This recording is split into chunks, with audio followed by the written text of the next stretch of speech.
The Cellcast is recorded in front of a live streaming audience.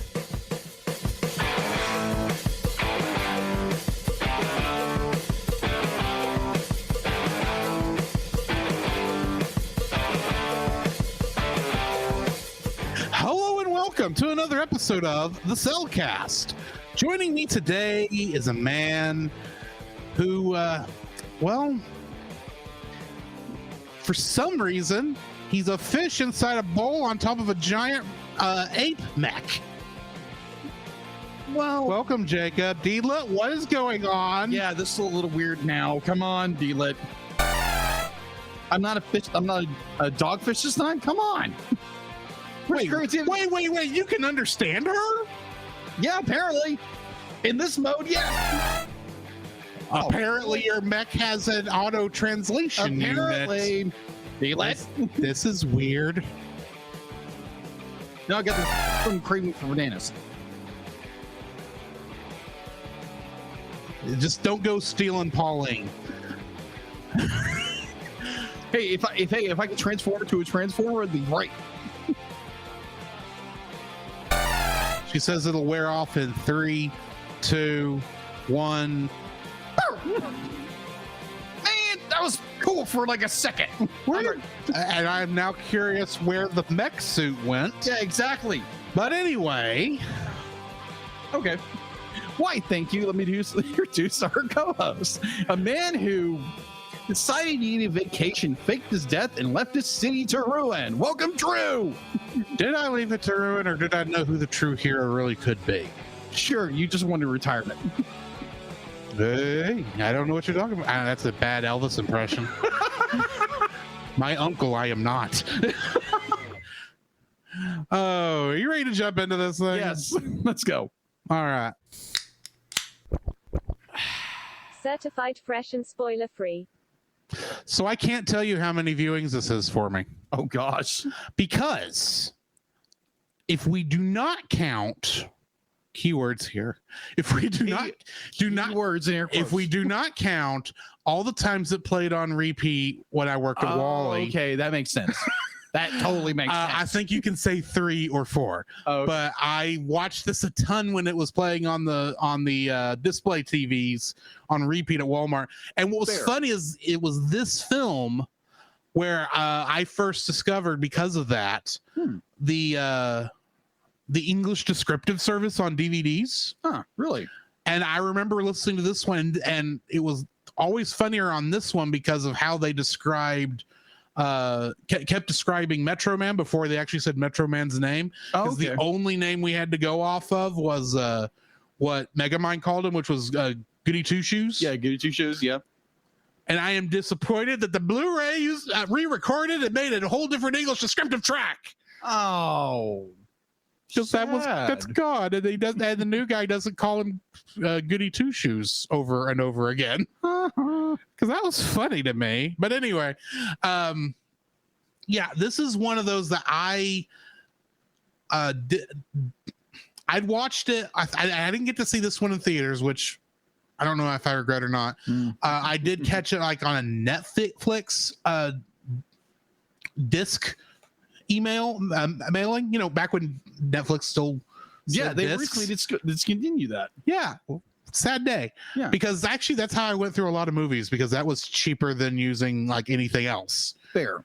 Back when it's like, well, do I want to do the streaming thing? I don't even know if my internet's good enough to do streaming. Oh, but I got the free disc with my 360, so maybe I'll do that. Of course, that's how I watched Tangled the first time, was streaming on Netflix. But anyway, and then someone put it in at Walmart to play on the display TVs, and we watched it ad nauseum, off and on. You know how that goes. Yes. And that one, I think, played for about 2 months before someone decided we need something else on the TV. So yeah, I kind of have a good memory of this film. Fair. What's interesting is I forgot bits and pieces of it in the 10 years to 11, 12 years since watching it ad nauseum at Wally. So I actually, there was a point about halfway through the film, it's like, I don't remember how it goes from here. Because I remembered up to, the fight at the astronomy telescope. Okay. I remembered up to that. Okay. I remembered what happened immediately after that, and then I remembered like bits and pieces, like very small bits and pieces, because in my mind, it was not long after this that he actually is fighting the quote unquote hero, quote unquote, at the end of the film. And I remember that being like, I thought that was quick. I didn't remember. So there was actually rewatching this, especially, when I'm not being having to stop and say, hi, how are you doing today? Did you find everything you're looking for? Yeah. That sort of thing. So it was interesting. It was an interesting viewing. And I'm not going to say this is my favorite DreamWorks film, but it is up there. I will say that. What are your thoughts? Because I think you had never watched this film. No, I never have. I've never seen this film. I have heard of Megamind, but I don't know. I heard about it, and it's like, okay, it's a guy with a blue head. I had no idea what the film was about whatsoever. Heck, I forgot Will Ferrell was the voice of Megamind. Me either. I was pleasantly surprised it was Will Ferrell. And normally I don't like Will Ferrell as an actor. But because usually, I always say that there are only two films that Will Ferrell was in that I actually liked. One was Stranger Than Fiction. The other is Elf. And I always forgot that he's the voice of Megamind. Yeah. So this is my first viewing in this film. Obviously reviewing for this review for the podcast. And to be frank, I was blown away.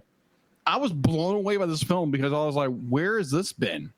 Yeah, because they're going to be like, it has been one of those films that got buried, and to the point where I think Katzenberg, the president of, or at the time the president of DreamWorks, Katzenberg. Thanks, Katzenberg.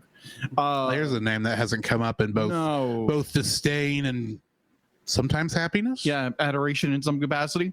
But apparently he made a statement like shortly after the release of this film that they would not pursue films like Megamind because it was a little too a genre that in they fact, want to go with. To date, this is the only DreamWorks movie that didn't get turned into a franchise. Yeah. After Shrek. I have to specify that because Ants was a movie. Yeah. Ants was a movie in which Katzenberg allegedly didn't steal from Disney. Yeah. Allegedly, it wasn't based on the concept of Bug's Life, which you watched the there's films. There's a film. There again, I have not seen neither film, but what I understand, I've seen documentaries. Yeah, it looks like Katzenberg stole the idea from Disney and brought it over. I have seen both, and I will say this. They're both decent. Okay. That doesn't tell you much. Gotcha. But I think to some degree I preferred Ants a little bit more. Okay. At the same time, I have not seen it since I originally saw it in theaters, and I've seen Bug's Life at least 3 times since then. Okay. So my memory's a little biased. Fair. I enjoyed the film tremendously. I was so surprised by how subversive they would change everything up. The genre of the superhero, they subversed everything. Yeah. It's just like, whoa, I was pleasantly surprised, shocked in so many other ways, and didn't see things coming. Be like, not like my friend who could probably see it, 10 miles away. It's like, oh, this is coming. Me, I was like, oh, okay. Be like, when they started talking about certain things in the film, we'll get there in our spoiler section. Yeah. But this was just like, oh my gosh, they did this. And it's like, oh wow, this is cool. And how like subversion. So like they flipped the script so well in this film. And there again, it's a hidden gem in the animation world. I guarantee there's a lot of our listeners who enjoy the film, or maybe some who never heard of it. But for this podcaster, through this reviewer, I love this film. This was fun. And it's just nice to have a fun movie. Yeah, exactly. If we're being honest. Yeah. Especially after last week. Anyway. Yeah. We had fun reviewing it. Yeah. last week's. I agree. Watching it may have been another matter. Be like I said in the review, like I said in our Fire and Ice review with Francisco from Retro Rewind. Retro Rewind. Thanks, Roy. At least you didn't do like me on the first episode I was on of Retro, where you do the oath there, where we can't sue them or try to take our audio away from them. That thing, the legal stuff. And I had 3 times I said Wetwo Rewind. Oh yes, unintentionally. Oh, of course. Unintentionally, it's like my tongue got tied, and I turned into Elmer Fudd. Deep. That's all, folks. That's Porky Pig, but either or. Close. Yes, but I thoroughly enjoyed this film. I was so pleasantly surprised by everything that was going on, and the idea that it's been what 10 years. This film, 2000. Try at least 12. Yeah, 12 years. A little over 12 years. A little over 12 years. The fact to be like the villain's actually the good guy, which is surprising. We'll get to that when we get there. When we get there. Yeah. But such a good film. I love it. Highly recommend it. It's not streaming anywhere, I don't think. I couldn't find anywhere with streaming. I think unless you rent it on like Amazon or YouTube. Yeah, I think I saw it was up for rental. Yeah, it's for rental. I am doing a quick check just to make sure. Yeah, it's for rental. It's if it is streaming anywhere, it's not. Yeah, it is for rental on Apple TV, Amazon, Google Play, YouTube, all the normal places. So it is not just where you can stream it for free. And which I'm actually kind of surprised it's not on Peacock. Yeah, which would make sense. Because DreamWorks is owned by NBC, which is owned by Comcast. So yeah, there's all that. Anywho, are you ready to go ahead and jump into the spoiler-filled section of this? Spoiler-free section. All right. The following is a spoiler-filled review for the movie Megamind. Listener discretion is advised. And not just because he mispronounces every third word. Yes. Actually, there's only like 11. Or there's only it's 20 mispronunciations, and half of them are Metrocity instead of Metrocity. Yes, like all the time. Yeah. Anyway, hysterical. Megamind was directed by Tom McGrath, and prior to this, he had directed the Madagascar films. Really? Yeah. He was also written by Alan Schoolcraft and Brent Simons, or should I say Schulcraft? Schulcraft. Because that Megamind always pronounced school. Oh, Schul. That's right. I'm making a joke. Yes. Moving on.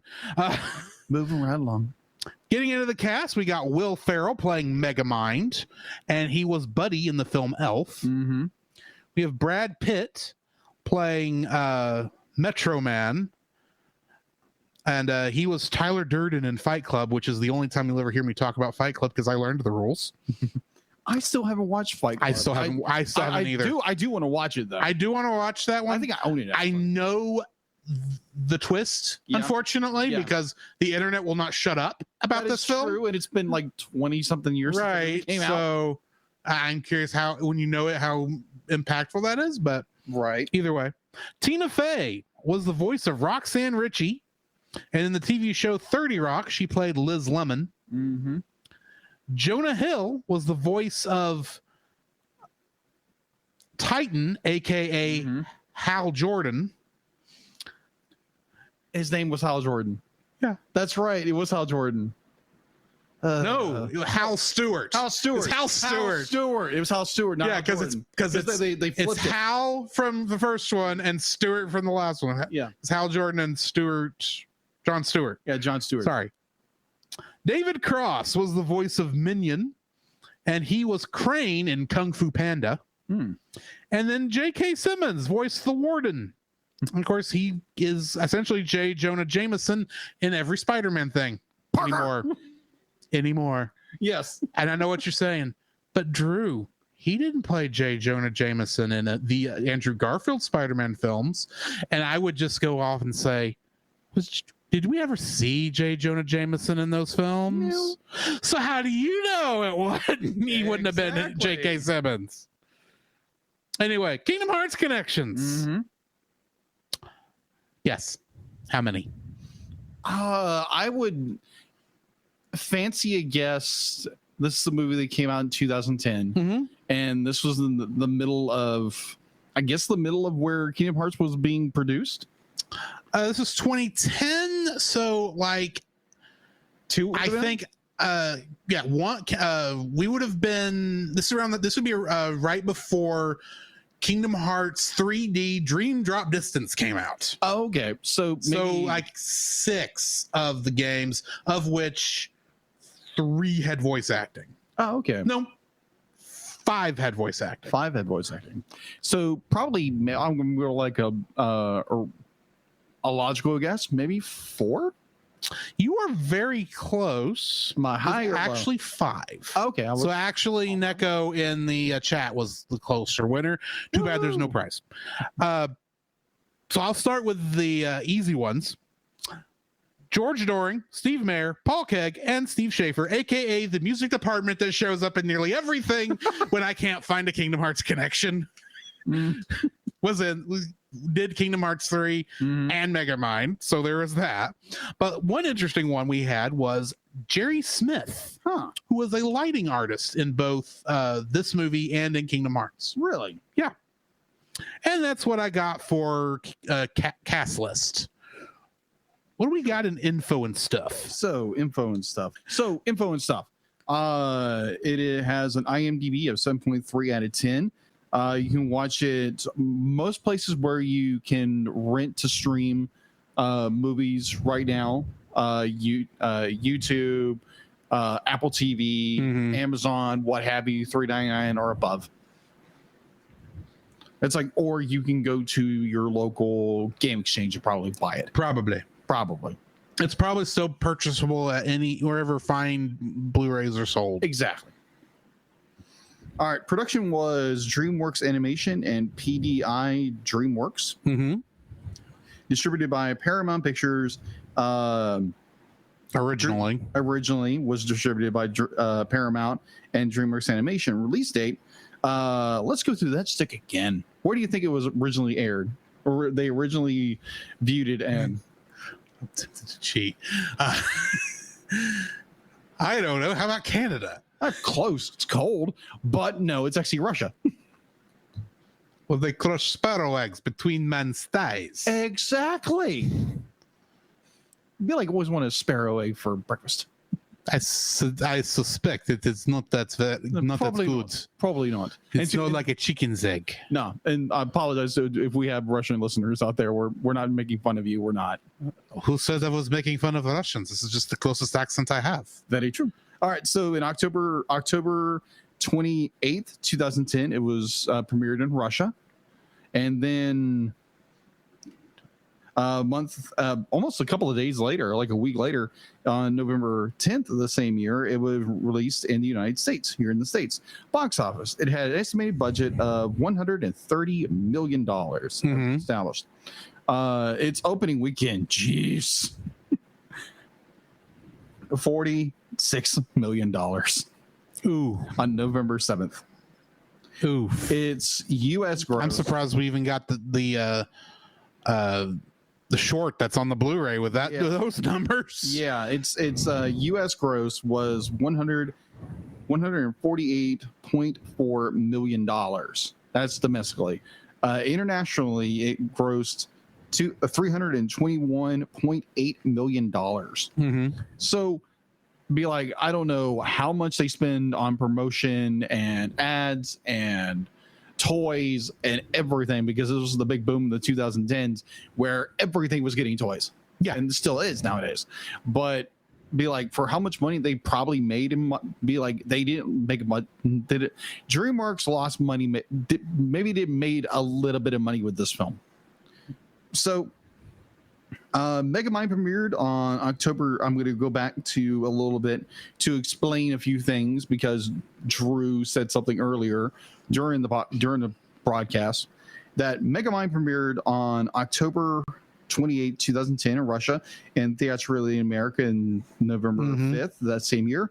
It was supposed to release in China or in Japan on March March 12th, 2012, but because of an earthquake and tsunami a day before, the big earthquake and the big tsunami, one. the one that took out the Fukushima power plants. Yeah, It got a little flooded, delayed a little bit, a couple of years. Yeah, more on that in a minute. Yeah, its release was according to that coordinates release was canceled, but eventually they got it. It did get it. We'll get there when we get there.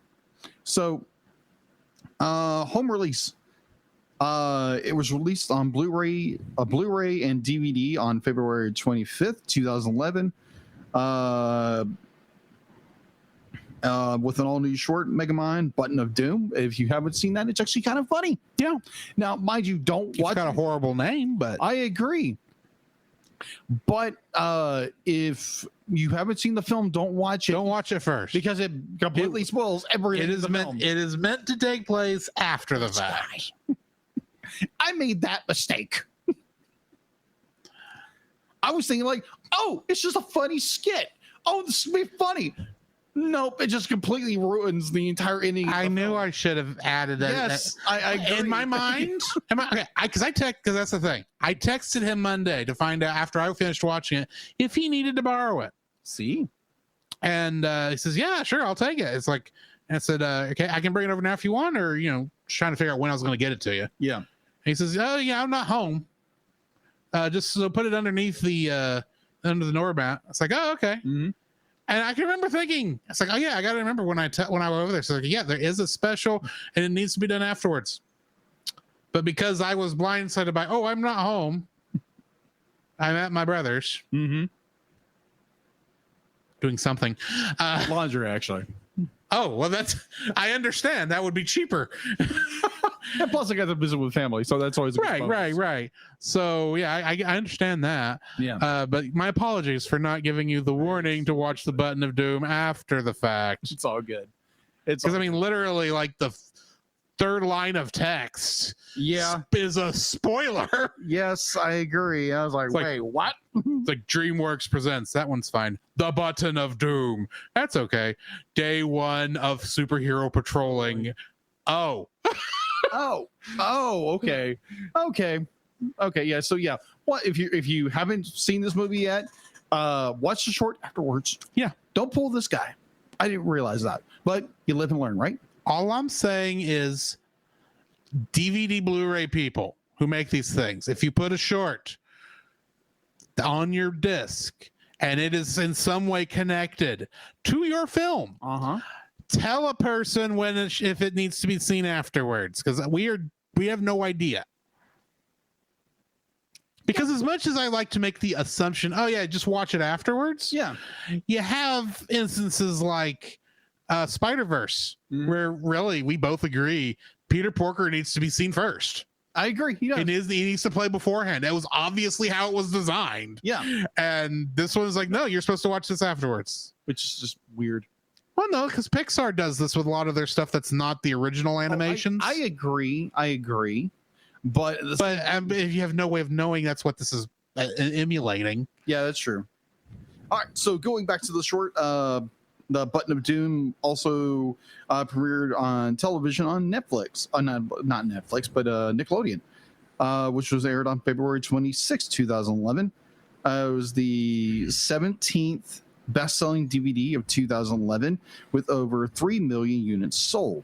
The film made a total of $70.4 million in DVD and Blu-ray sales alone. That's pretty impressive for a film that didn't do exactly well in theaters. Yeah, that's really impressive. As of November 2012, 5.6 million home entertainment units have been sold worldwide. The film was released on Blu-ray 3D. That was a thing back in 2011. Right.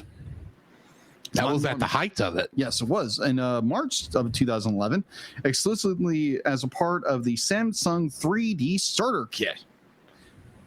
I think I heard of this.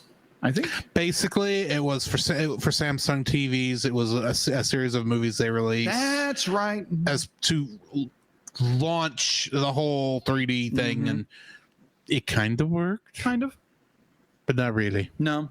Like Avatar was the film that started it, and hey, Avatar. You got to remember the thing about Avatar is not only did it jumpstart the 3D movie movement that was never executed correctly, except for like 5 movies, one of those being Avatar. Yeah, agreed. The other thing it did was it forced all the movie theaters to go digital. Yes, agreed. Which, better or for worse. Yeah, agreed. That was the next step in the process, and we are still using all those projectors, which is, and they're at the end of their usable life. Yeah, the end of the life. None of these theaters will update their stupid stuff. Apparently, Drew has opinions. When do I don't? All right, so on September 11th, 2011, it was exclusively at Best Buy stores. In 2014, the film distribution rights and purchased by DreamWorks Animation from Paramount Pictures was transferred to 20th Century Fox. The rights are now owned by Universal Pictures. Yeah, because this is the thing with DreamWorks films. That's right. DreamWorks does not own their distribution. They never have. No, they never have. Their entire idea is we will make the movie and we'll partner with somebody else to make it. So if you go back in their history, both in the animated stuff and in the live action stuff, you'll see some films are co-made with Paramount, some were co-made with Fox. All of the animation stuff is owned wholly by DreamWorks, even though a lot of the companies did produce like part of the film, which is why their logos still appear at the end of the film. Right. Yeah, they don't show up before anymore. Right. So that's why you get stuff like How to Train Your Dragon has like the first one is at Paramount, the second one is at Fox, the third one is at Universal. This one happened to be a Paramount, but and you can kind of tell if you remember the commercials, you can tell when they went to Paramount, because for some reason Paramount changed every single name of the thing for their advertising campaign. They called How to Train Your Dragon Dragons. That's right, they did. Shrek Forever After, I think was the actual name of it. Yeah. They called it Shrek 4 The Final Chapter. Yeah. And you're sitting there going, why are you changing the name?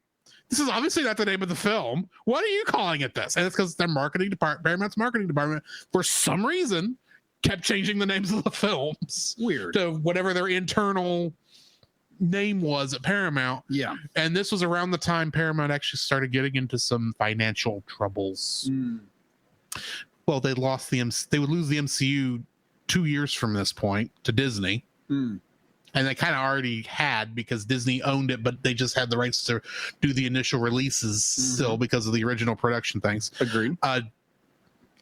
Paramount was putting out the Star Trek movies, but there was only the first one had come out by this point. And that required going through another production company, which was first for Star Trek. And it's not long after this you get to the Bayformer stuff where you start seeing Chinese logos in front of stuff. Yeah. Which is weird, and that's a problem that faced Paramount for a long time. The only real help steady stuff they had was Nickelodeon movies.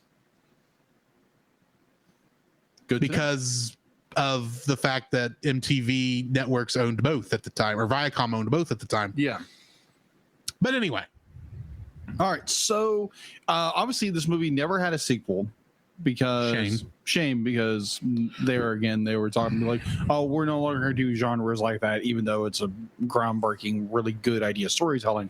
But we're not going to do that anymore. I believe Monsters vs. Aliens came out before this. It did. And our opinion on that was not glowing. Yeah. And I think and I don't think it did as well either. So they may have already been soured on the idea of if we didn't already have a successful franchise of turning it into franchises, because it took a little bit for How to Train Your Dragon to get a sequel after this. Yeah, agreed. So, all right. So there's been a television series in the works for a number. They announced on February 11, 2022, it was announced that Peacock had ordered a CG animated series from DreamWorks Animation Television. You okay? Excuse me. Coke went down the wrong tube. Oh, yeah, that's never fun.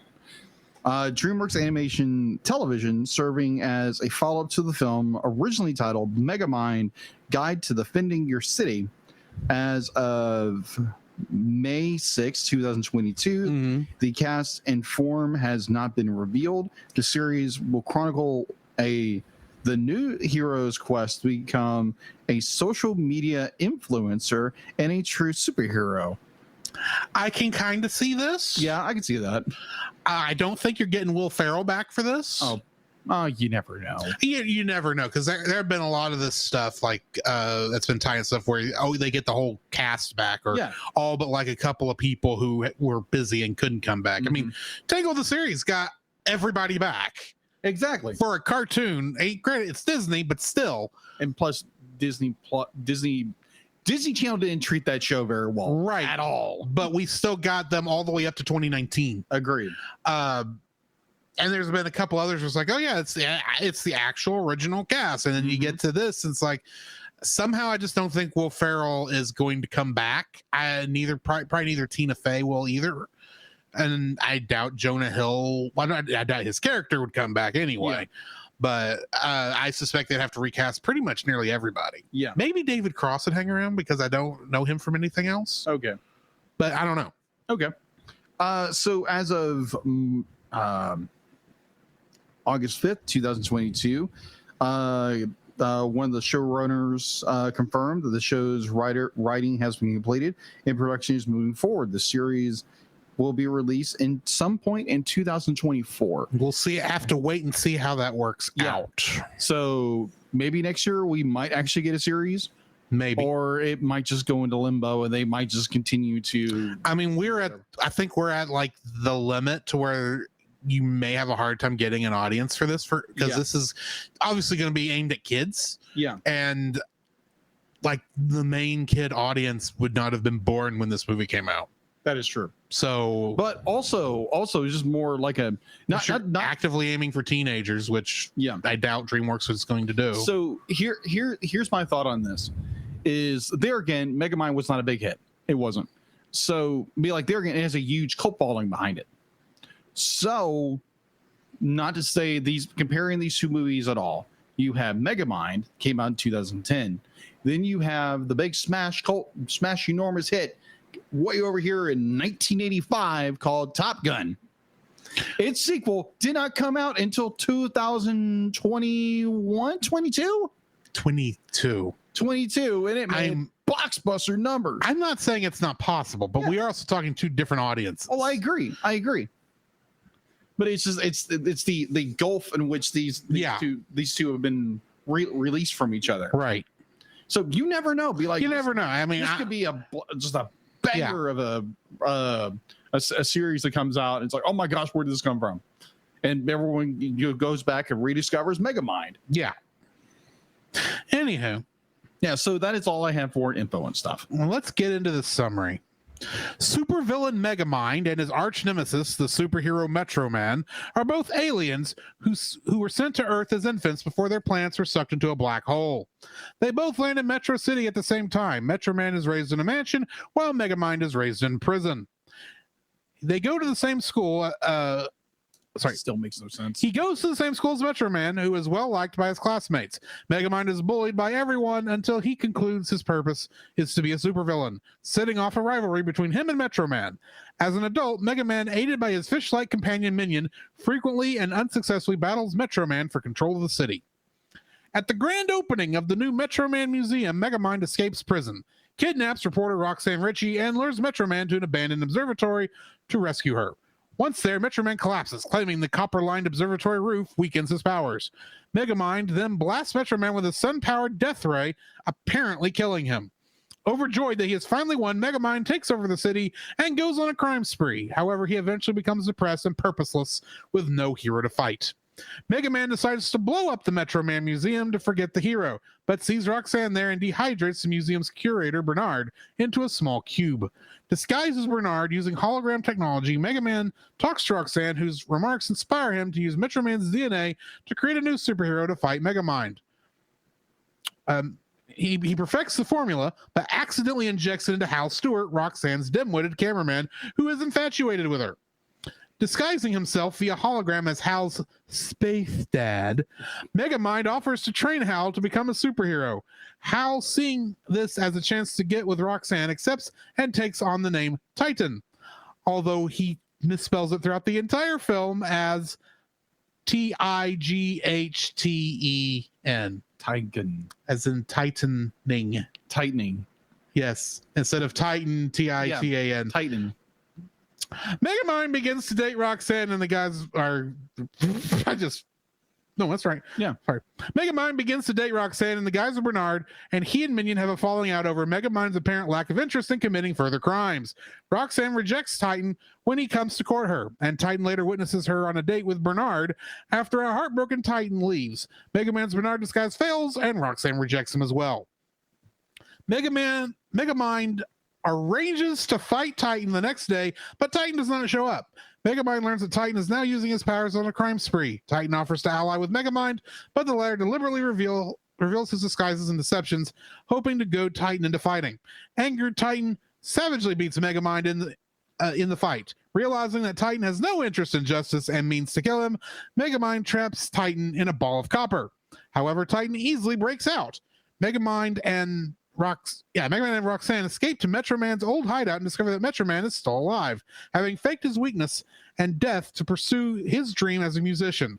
Megamind and Roxanne attempt to enlist his help against Titan, but he refuses to help. Metroman tries to encourage Megamind to become the new hero by telling him that a hero will always rise to defeat evil. Dejected, Megamind willingly returns to prison. Titan goes on a rampage and kidnaps Roxanne when she tries to reason with him.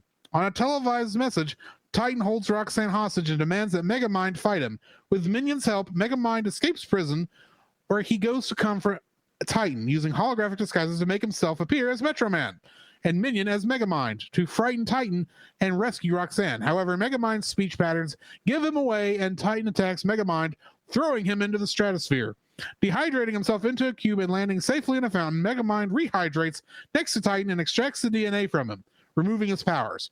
After Hal is arrested, Megamind and Roxanne rekindle their relationship while the city celebrates Megamind as their new hero.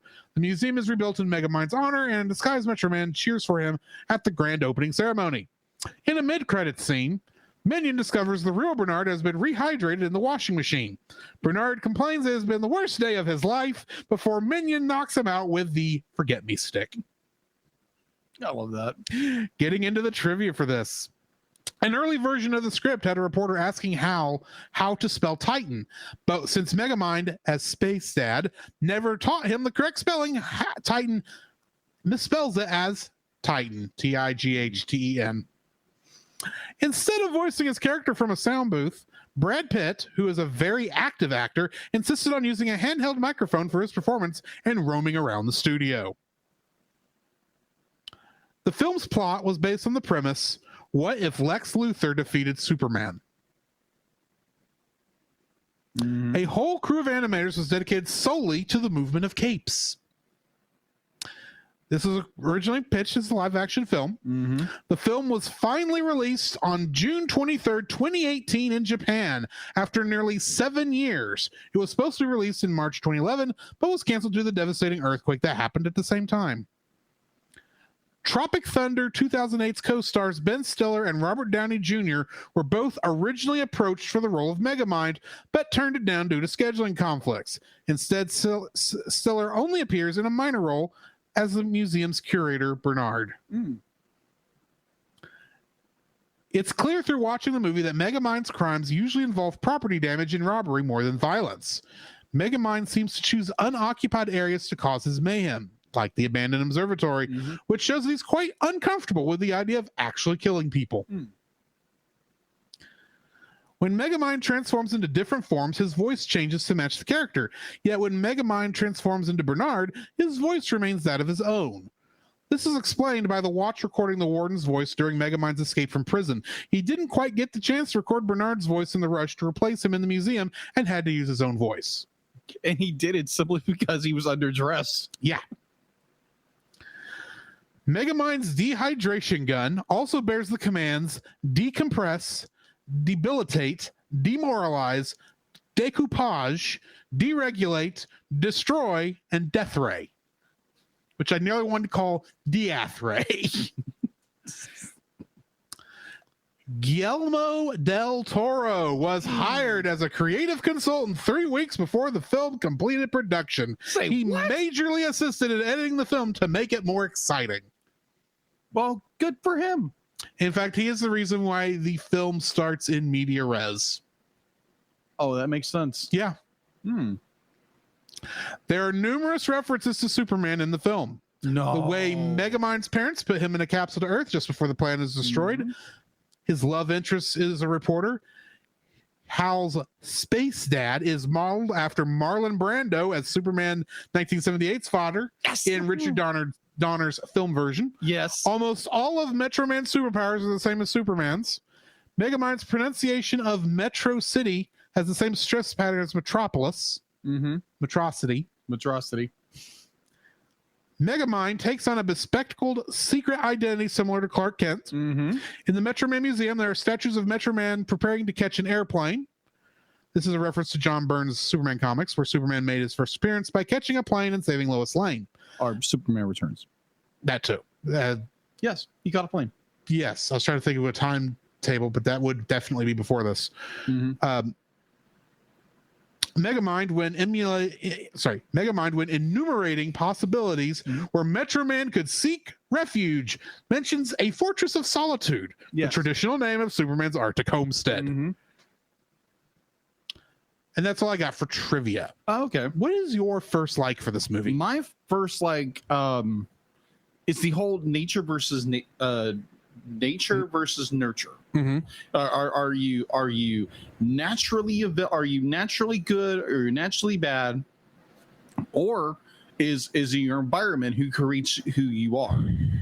And that is a huge debate among philosophers and those of that definitely if you, for a guy who loves true crime, be like, that's a huge thing in that field. So you have this idea of Megamind. It'd be like, obviously he's raised in a prison where you have his arch rival. Metro Man. Thank you. I keep thinking of the movie Metro Man, which was a movie back in the early 90s. Metro Man was raised in a lavish home, privileged, the whole bit, where Megamind was in a criminal system where he was taught villainy. But the fact to be like Drew said before, the fact that Megamind is be like he does have a good heart, be like he doesn't want to really hurt people, be like that's just the system which he grew up in. So he has this natural tendency of being a good person. Yeah. So he doesn't really want to hurt people, but he just wants to be villainy because that's what he grew up doing. And so you take the same thing with Metro Man. Metro Man was a man who has tremendous power and tremendous responsibility, in air quotes. Is in fact, everything is thrust upon him that you have to be the hero. You have to save the day. He's never given this agenda of his own.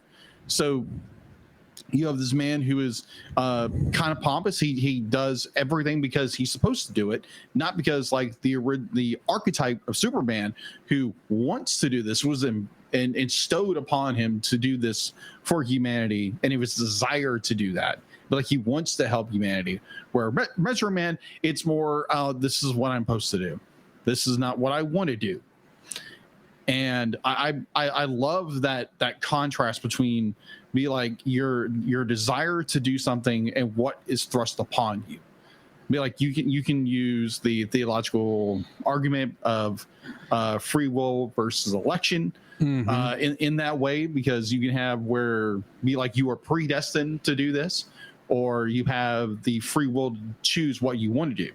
Like you have the free will to choose Christ or reject him, or you go to Calvinism or more Calvinism viewpoint of, or it does say in the Bible, so just give you are predestined to know Christ, and it just depends on how you use the definition of predestination.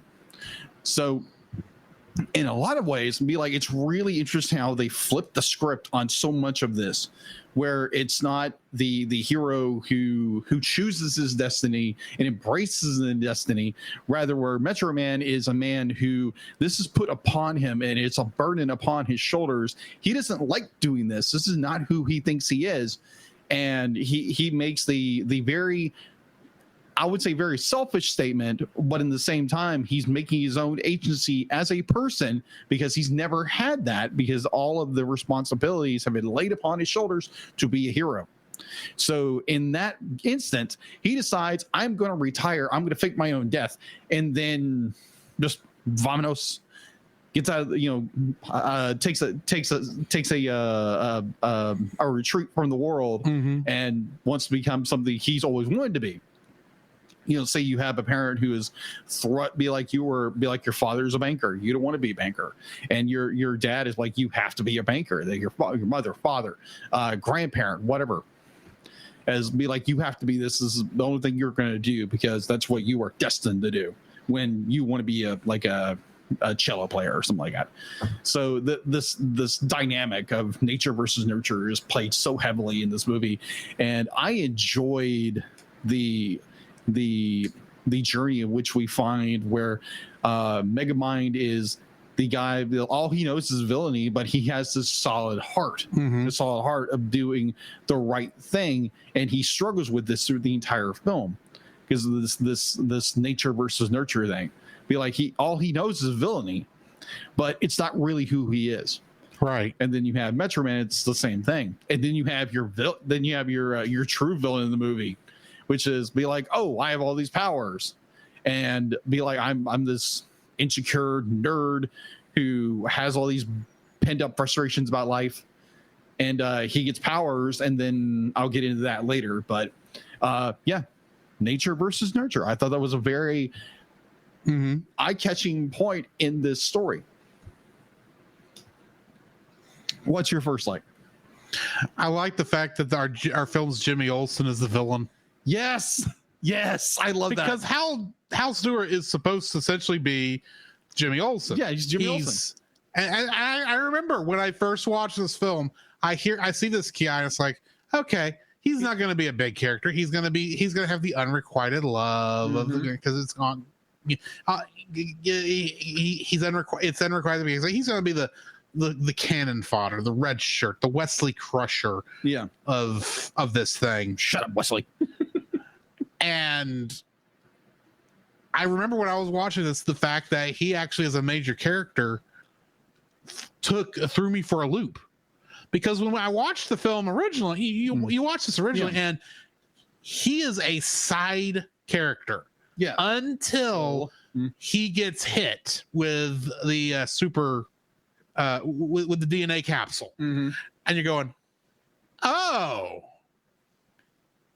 And then he becomes a major character in the rest of the story because he's the one that Megamind's going to end up having to take out. Granted, he's never he's in a couple of scenes here and there, and of course he's in the big fights at the end. So I mean, it's not like he is still a secondary he's the main antagonist. Don't get me wrong, but he's technically the secondary antagonist, or I would call him that, because the primary antagonist would be Megamind's insecurities. Yes, agreed. So the fact that the character who throughout all Superman, the character archetype throughout all Superman that we always make fun of and go, oh, yeah, looks Jimmy Olsen hanging out with his pal Superman. Yeah. What kind of troubles he gonna get into? So he has to hit the secret button on his Superman watch that will call Superman to his aid. Yeah. Because if it's not him, it'll be Lois Lane. And so the fact that he's actually a major character in the story, B, he's the villain, and C, apparently doesn't know how to spell. I thought that whole setup was funny, and of course it makes sense. The kid who no one ever talked to, who no one paid attention to, no one really liked, but they kind of put up with. Because that's the thing is, Jimmy Olsen, at the very least, was a likable character in most instances. Of course. Hal isn't. No, Hal is not. You don't like him from the beginning. You feel bad for him maybe for a little bit because, he's a 30-something guy with no prospects at all. And he's not even someone people want to even talk to regularly. Yeah. You know who he reminds me of? If you say me. No, not you. I am not going to throw my brother as my powers on the bus. I'm going to admit, I was sitting here saying, oh, yeah, he's a 30-something with no prospects. And I go, okay. But no, it reminds me of Crow. That just went into my head. Sorry. No, you're good. It reminds me so much of. You know what? I'll remember it in a moment. Okay, but he becomes him being a major character in this was just like a touch of brilliance, because I remember sitting here watching going, after he takes out Metro Man and then does the crime spree, I'm half expecting Metro Man to come back somehow.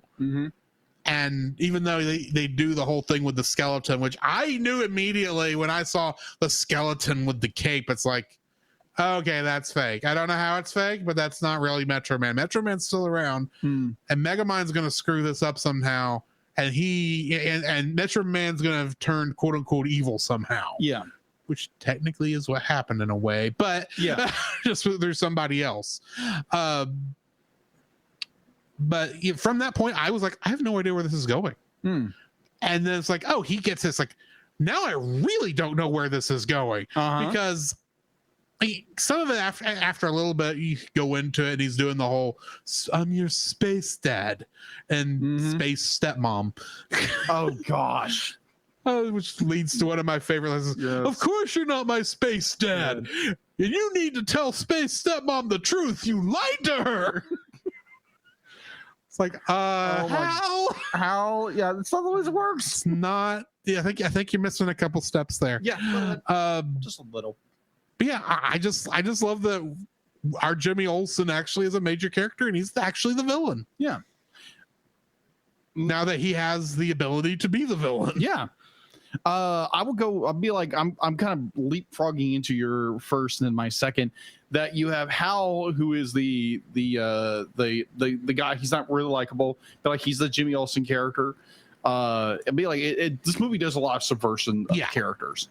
And you have this almost like I'm almost not afraid to say, but going to say anyway, more this toxicity of you have the archetypal nerd type, who is be like, oh, because if I get fame or power or something, like, the girls will like me instantly, because you have this. It subverts this. You have a great scene in the movie where it takes one track from Superman the movie, where Lois Lane and Superman go flying off together because they have chemistry. And no, this movie, it isn't. It's this idea of like, I'm not going to say be like toxic masculinity. It's more like I have abilities and powers and don't know how to use them, and don't realize that just because I have the powers, it really didn't solve my underlying problem, which is that I'm a disgusting jerk. Yeah, you're a disgusting jerk. It's more of the be like, oh, I'm going because now I have power,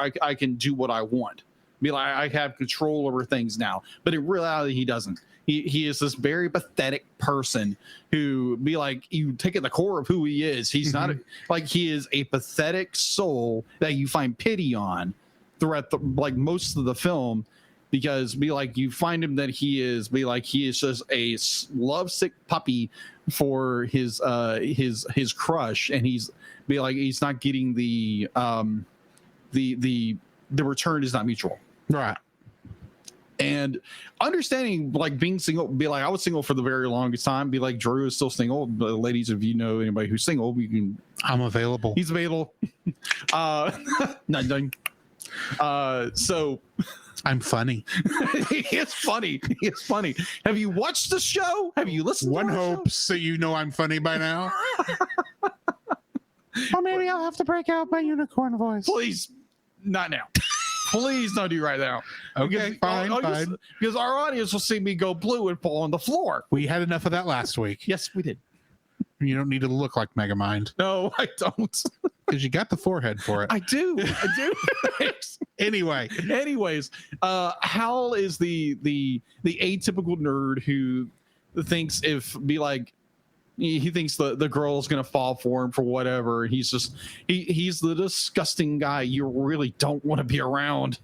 Like, oh, that's what it was. He reminded me of what's his name? He's the nerdy guy. He's always after Dana in the original Ghostbusters. Not Egon. No. Yeah, no.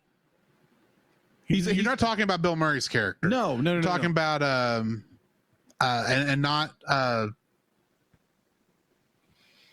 it's not the two ones I recognize. I know the actors. It's the one I don't know is the actor. I don't know his name. Yeah, we're losing nutty parts here. I know. Sorry, but either or, be like he plays the guy. He's always asking Dana. It's like, oh, we're having a party. Oh, we're gonna do. Oh, you mean Rick Moranis' character? Moranis' character. Thank you. The Keymaster. The Keymaster. Yeah. Like, this I don't remember his name, but it's except for Rick Moranis' character, you actually kind of be like, when I watched Ghostbusters the first time, be like, I really didn't like his character at all. Be like, dude, you're a little pushy. And this is what Hal is. He's a very pushy character. And so when he receives the power and be like, he goes for his training and all the whole bit, be like, oh, this girl's gonna fall for me instantly, and tries to swoop her off her feet, and she's like, no, I don't want to be around you, you're a disgusting person. Be like, you have all these, and his notion that his whole goal, his whole ambition is, now I have power, I'm gonna get the girl. Louis Tully, thank you very much. Probably lost about 4 points nerdy wise, the both of us there. But I have a defense. I've seen Ghostbusters 3 times in my entire life. Wow. Okay. It was not one that was on my list back in the day.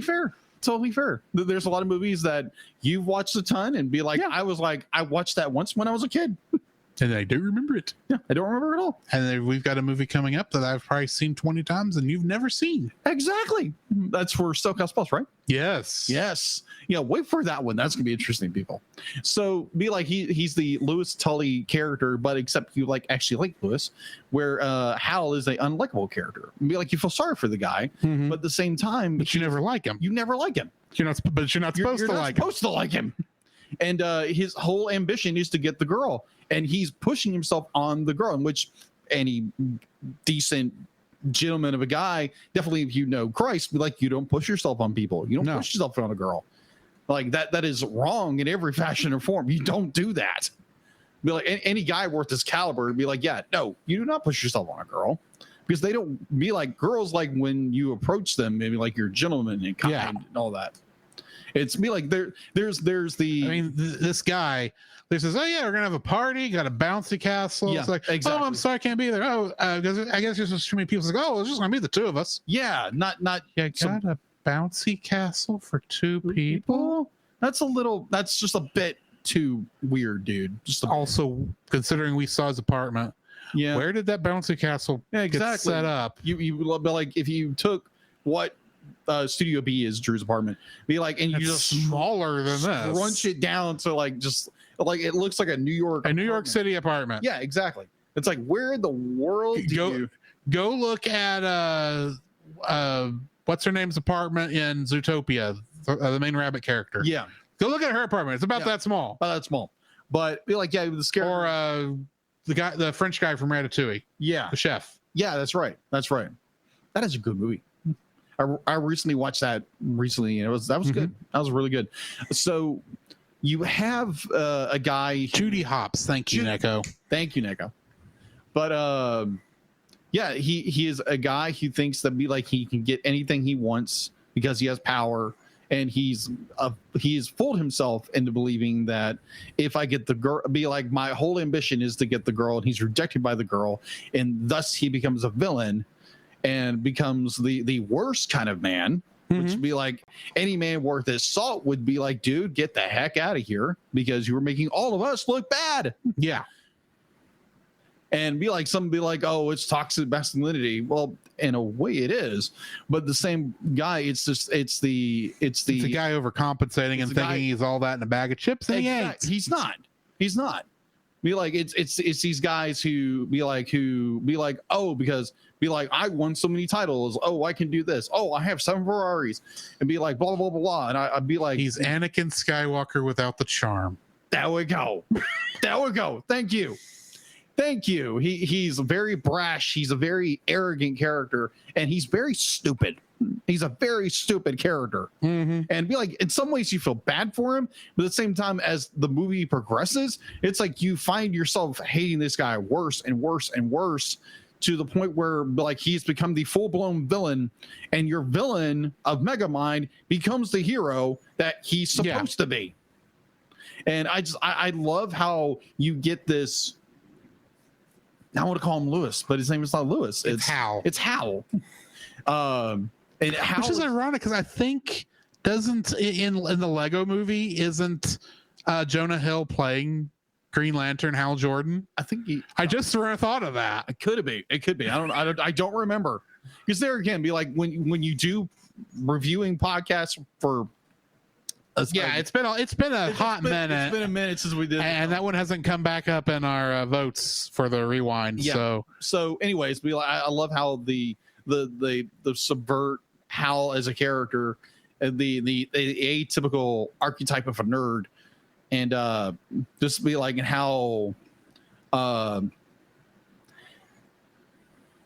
twisted that can be as a person, and be like. It's like, yeah, that's not who nerds are. Be like, we're nerds. We're not like that. Yeah. At all. And I think some people just view if a guy's being a guy, they're just being weird. But no. Anyways, I don't want to get into politics, but so yeah, Hal is a character. No, I enjoy the concept of what they did with it. I love how they subverted and twisted it, and made this character who is absolutely revolting as a person, but you feel sympathy at the exact same time for about a hot minute. Yeah. So yeah, that's my second. Like, what's yours? There's only one character who technically has character growth in this film. That sounds like a bad thing. It does. But you want to know why I don't consider it? Okay. Because there is because every character in here has a character pivot. Yes, agreed. It's not that the characters actually don't. The only character who grows, in my opinion, is Roxanne. And that's because she has to learn to accept Megamind for who he is. Yeah, agreed. But you look at Megamind, he is in so many ways still the same character he was at the beginning of the film, but he's pivoted from seeing that he needs to be evil and do all this evil stuff to saying, oh, I can actually be the good guy. Okay.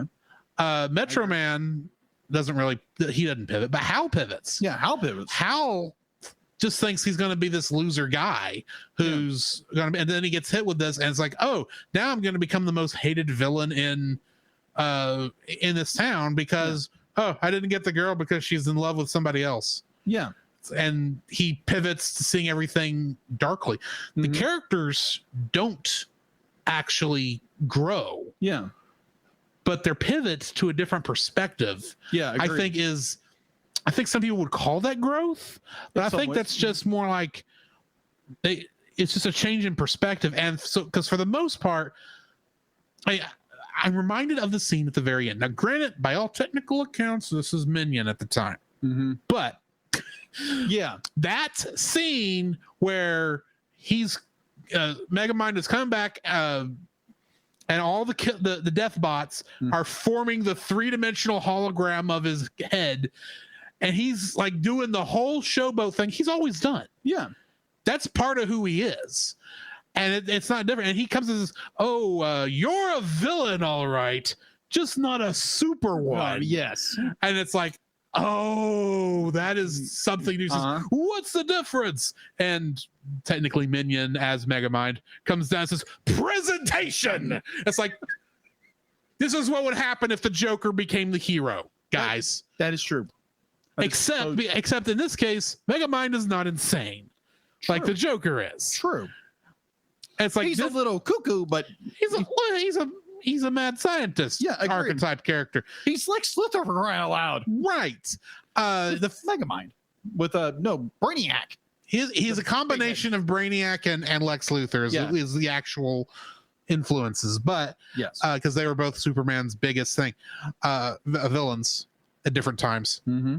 But I mean, when you get right down to it, Lex Luthor technically for a time could have been considered a good character because he was president of the United States. True. And at the very least had to do some good things for the good people of his country. Yes. He was still Lex Luthor, though, in much the same way that so many of our presidents are still the people we knew beforehand. And that's as close to politics as I'm getting with that statement. Yeah, exactly. Because you could step into a huge pool with that. But there again, we're on both sides. On both sides. Exactly. So we're not picking two builds here. It's right. both. But either he's such a he's playing the Snidely Whiplash at the beginning, and he's still Snidely Whiplash at the end. Yeah. It's just now, instead of fighting Metro Man, he's fighting Titan, who is legitimately being a villain.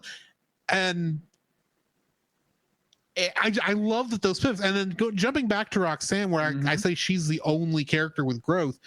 Did you catch that at the beginning of the film, she's wearing a red dress? Yes, she is. Midway through the film, about the time that she's starting to fall in love with quote unquote Bernard, her dress is purple. That's right. And at the end of the film, it's blue. After she's fully on Megamind side, fully in line with Megamind. Megamind. That's a great, wonderful, just little visual. It's like, oh, she was granted Metro Man doesn't have a red color scheme, but that would have been cool. Titan does, which is a thing. But I mean, that's just a nice, cool little visual that she goes from one side to the other slowly. Yes, I agreed. As she learns to actually realize that Megamind is not the evil villain she thinks he is. Yes. So yeah, that's my second like. I love that approach where it's subtle. It's subtle, and there again, it's a good subversion of what traditional is about superheroes. Is that the damsel in distress has gotten, be like she falls in love, or the love interest falls in love with the villain, not the hero. Although that's normally called oh, I know exactly what you're talking about. You know what word is not coming to my mind after I started the sentence, because it's what they claim that Belle happens to Belle in Beauty and the Beast, not it's true. not. Yeah, it's a syndrome. Yeah. It's where Stockholm syndrome. Stockholm syndrome, where you fall in love with your it's Germany. It's German. I know this. Stockholm syndrome. Which really isn't Stockholm syndrome, but it's what the category is. No, it's the closest. Not even this is really technically Stockholm syndrome. No, under the right circumstances, it can be described as such. It could be, but more Stockholm syndrome is where you have been not in a relationship, but in a vent or something like that, where you have been in a situation with a person, and by the end of it, you are finding sympathy towards that person who has done wrong, who's abused you, and you find yourself more and more drawn or attracted to that person. So anyway, what's your third like? My third like would be Metro Man's resurrection. And I was like, it's like for me personally, when the observatory, or at least the observatory, blew up, and you get this amazing shot of the skeleton with the flag, and I was like, with his cape, and I was like, wow. I was like, okay, that's kind of cool. I was like, okay, maybe he did get vaporized. Maybe. So to defend what I said earlier about how even the first time I knew it wasn't real, it's because I've seen so many of these things and know how people think when it comes to children's films, which technically this was made under that guise. Right. A, you don't kill nobody. That is true. B, the fact that even Megamind is not believing that Metro Man's weakness is copper. Well, I'd be like, I will take it. I mean, I get the allusion to lead. Yeah. But at the same time, you're weak to copper? No, but let's take that a little further with where Megamind believes that Metro Man's actual weakness was copper. Which it's not out of their own possibility. I agree with you on that. Yeah, that's why he uses it against Titan. But when I watched that sequence that first time, the fact that even Megamind didn't believe that was his weakness. Yeah, okay. B, the fact that looks that is such a fake cartoony skeleton. Oh yeah. Well, this is a very cartoony movie. But well, I mean, it's even cartoony for the art style. Is what I'm saying. Fair enough. That's what I mean. And the fact that this is a kids movie and you're going to show a guy dying by throwing a skeleton. Yeah. Something about all this together, to me, this is how my brain works. Fair.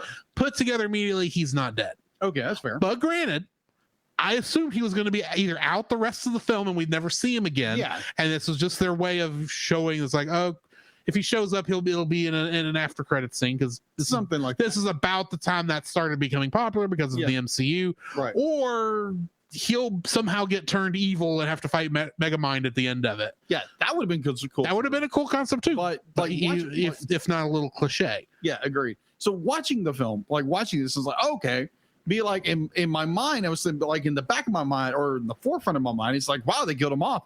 But like Drew said, like in the back of my mind as a reviewer and watching all these films, it's like, okay, maybe there's something off here. Something off here. And then they start cluing you in. It's like, oh, okay, he's not really dead. And it's like, oh, be like all of a sudden they go to his Fortress of Solitude, which is his old schoolhouse. Schoolhouse. And it's like, oh, okay, so he's not dead. And it'd be like, I guarantee, like people watching this for the first time in theaters, they'll be like, okay, that's interesting. It subverts a little more, because there again, everything in this movie is subverting tropes of the superhero genre. And I was like, okay, this is cool. But at the same time, it shows the character of who Metro Man is. Really, it's this man who, there again, has, like I said in my first was a man, this has been thrust upon him. He didn't want this. Mm-hmm. And so now he found an opportunity to disappear, to fade into the ether and become legend and live out the life he wants to. Which I thought was an interesting idea, but at the same time, it's this idea of selfishness. Yeah. That be like, he knows, be like the city of, I want to call it Megatopia, but it's not Megatopia. Metro City, obviously. Or Metrocity, or whatever Megamind calls it. He calls it Metrocity, and I'm going to fully admit, when I was reading through the summary, I had to stop myself 3 or 4 times when I came up on Metro City and not call it Metrocity. It was like, we hear it called Metrocity so much, you just think it's like, oh yeah, the town's called Metrocity. Yeah. But I there again, this movie is very good at subverting expectation for the genre, and it's this hero who, there again, heroism has been thrust upon him, and he really doesn't want to do it. And when he finds the opportunity to disappear into the ether and to fake his own death, he takes it. And it's this act of selfishness, but at the same time, it's be like, I want to do what I want to do. But you're leaving your city, you're leaving the people that depend on you the most. It's like it's like someone who'd be like, oh, I really don't want to do this anymore, I'm just gonna quit. And you leave everybody hanging, and you be like, the way he did it was interesting.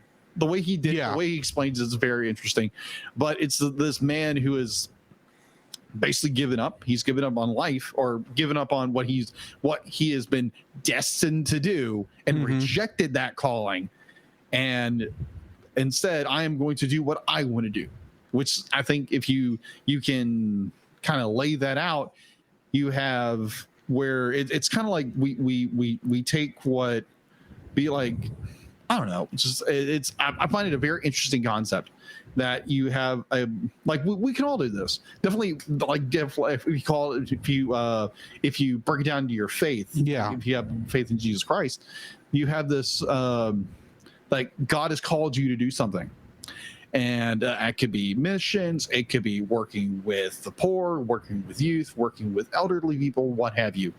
And be like, you don't feel, be like, everyone's telling me, like, you have to do this, how you have to do this, but you don't feel your person be like, this is not what I want to be doing. Instead, you go do something else. And there again, be like, it's the rejection of the call, rejection of what you're supposed to be doing in life. Instead, you're being selfish and rejecting what the people in life believe you are to be doing. Or in the case of the Christian, is what God has called you to do. Be like, nope, I'm going to do my own path. I'm going to reject everybody. I'm going to reject everything that I have done for the solace of my life, just to be happy. And as we all know, life isn't about happiness. I feel like life can be full of happiness, but it's not about you being happy and content about life, but rather it's like what you can do for others. And that's the true calling of a hero, or someone who is called to do something beyond themselves, is to do for others what you should be doing for others. And Metro Man fails in this so terribly as a character, but I love the subversive tone of, like, it just flipped everything on the script, and just like, okay, here you go. Like the Megamind becoming the hero, getting the girl, and like with Megamind, it's the same thing. It's the guy be like, I'm just a villain, but he's thrust into being a villain and he accepts it. It's not, I really don't want to be this, but he really wants to be this. And I find that really, really well done. This is such a good movie when it comes to just subverting everything, and I enjoy it. That's my third. My third like for this film is Minion. Oh yeah, Fishbowl. This character is the character I did not expect when I first watched this film to actually like. Yeah. Because, he's Mega Man's partner in crime. He's a bit of a yes man. I think Despicable Me had come out by this point, so Minions already had a bad taste in my mouth for obvious reasons. Yeah. So the fact that you have a character named Minion, I think kind of threw me off when I was originally watching it. But the more I watched it, there's just so many little things about this character I absolutely love. For one thing, despite the fact that he is, for the most part, animated like everybody else, his fish self, which is his only actual self, it feels like it's animated separately from the rest of the body, like it would, because he's a fish happening somehow controlling a mech suit. We don't know exactly how that works, but we don't need to know. Is it with his fins? Maybe, but maybe it's telepathic. Who knows? But the whole depending on the needs of the scene, his fish body is either his head or it's his body. Yes. You get nice little visual elements, like when they're training Hal to try to save the damsel in distress. He's he's having to climb and up this ladder, a series of ladders, while Minion throws barrels at him, obviously mimicking Donkey Kong.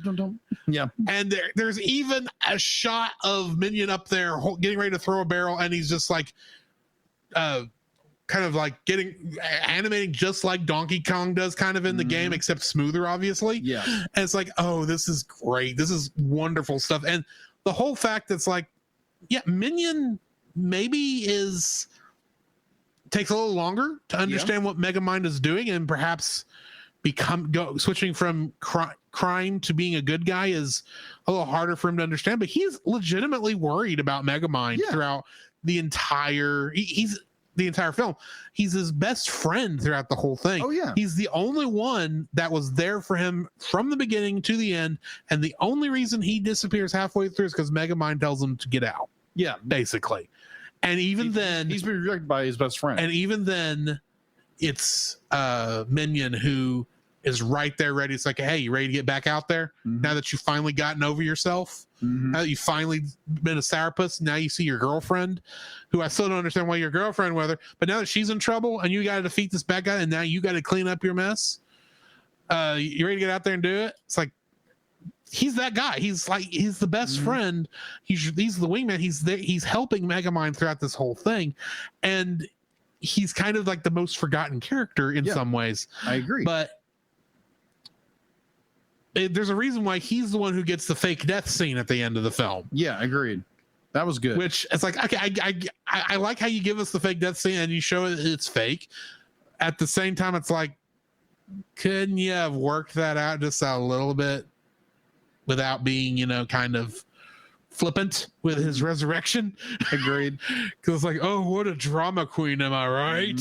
It's like, you could have You were keeping him out of the water for a long time, Megamind. Yeah, you were. You could have put him in the water a lot sooner, and he wouldn't be able to play that, and it would have been just as funny. But anyway, Minion is my favorite character. I think, of that the whole thing, because he's the only one who's got Megamind's back throughout the whole film, even when Megamind doesn't have his own back. I got you. Fair enough. So that brings us to our dislikes. Yes. And I want to go first on this, if I may. Go for it. My first dislike for this is the amount of times Megamind mispronounces words. Now, I want to preface this by saying I like the joke with Metrocity. Yes. I am fine with Shul. Mm-hmm. In both cases, I agree. That is understandable, but there's a couple ones that the fact that they tried to either the joke is lost because in some dialects you would pronounce it that way, maybe, or in one case the only reason I understood what word he was trying to say was because I had the subtitles on. Yeah. So I mean, like, did you catch that he always pronounced Metro Man as Metromon? Yeah, he did. Yeah, he's not a Digimon. But the thing is, throughout most of the film, it's like, yeah, he's saying Metromon, but I mean, could just be him mocking and how he's always said that. Yeah. And that got annoying after a while. Now, the Metrocity that he actually caught as Bernard and then reset it as Shul. I don't remember which one. One of those, he started to say it the other way, caught himself and said it the correct way, showing that he actually understood it. It's like, I like those. But then you get to where he's like, I'm feeling, and I can't even say the word he used, or how he mispronounced it. Yeah. But the word he was trying to say was melancholy. And it's like, the only reason I knew the word was melancholy was because the subtitles were on.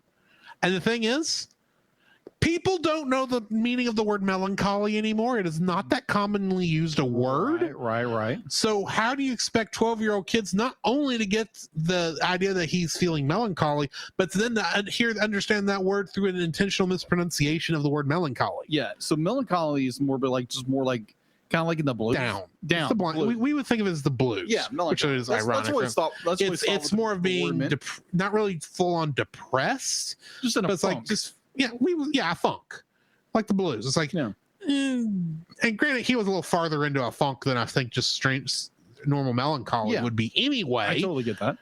But it's not a word in common usage. No, it's not. It's not even in.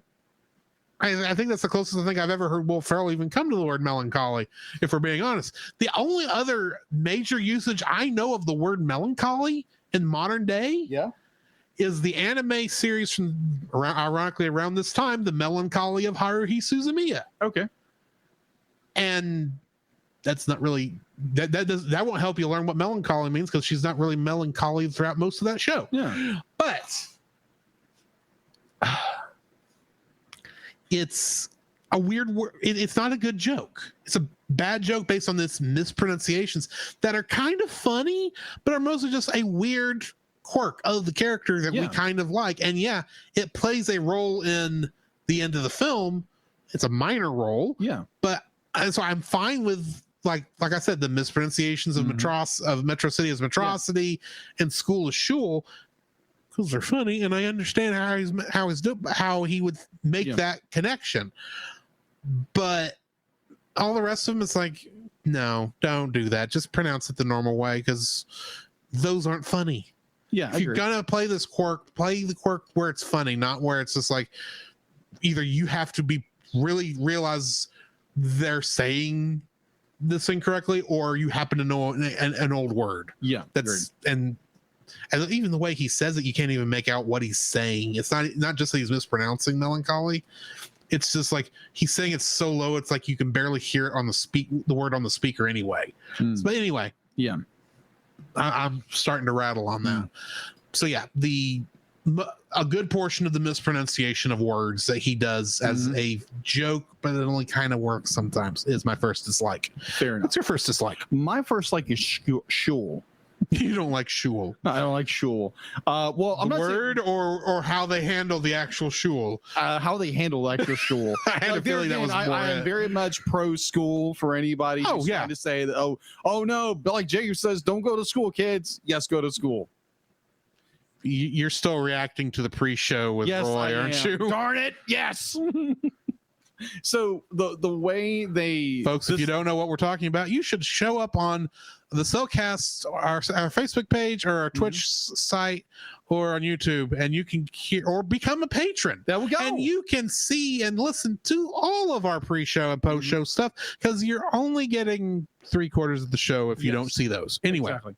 So the explanation of how they put Metro Man and Megamind in the same school, there again, kid who grows up in prison, which is there again, the kid wouldn't grow up in prison. Be like, just being real, be like, understand. Well, yes. Be like, oh, he's our pet, but he's a little kid, he's a baby, so we just raise his little baby as a pet. I don't get that, but at the same time, be like, you get this Metro Man, which we never really get his name, who he is, just Metro Man, my arch rival. Somehow these two kids. Yeah, we do. His name is Goody Two Shoes. Goody Two Shoes. So you get Goody Two Shoes and Music Man, Metro Mind, and Music Man. That's what Metro Man calls himself. Music Man. After his Music Man. Yeah, that way he doesn't have to change his logo.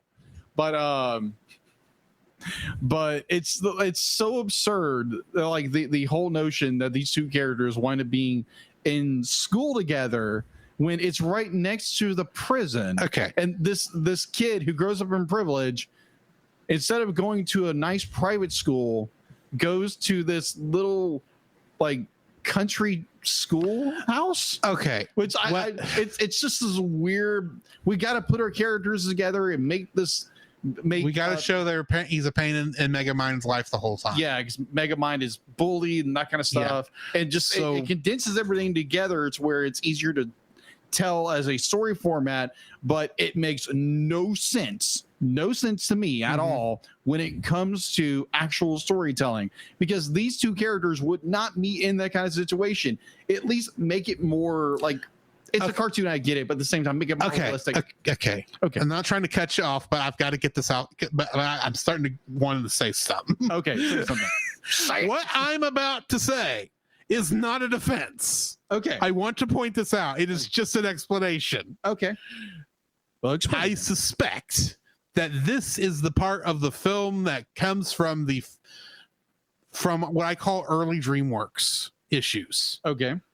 If you look at the stuff like, I would say How to Train Your Dragon is really where I call it the tipping point, because it's after that point where they really are trying to go toe to toe with Pixar and Disney. Okay. And admittedly, this was around the time that Disney finally started trying to make good movies again. Fair. Neither here nor there, but it's called Tangle, people. Yeah. And a couple other things. But anyway. A couple other things. This is like right before that line. Yeah. Or right around the same time as How to Train Your Dragon. And if you look at the stuff that's before that in DreamWorks' catalog, they are very much cheap joke.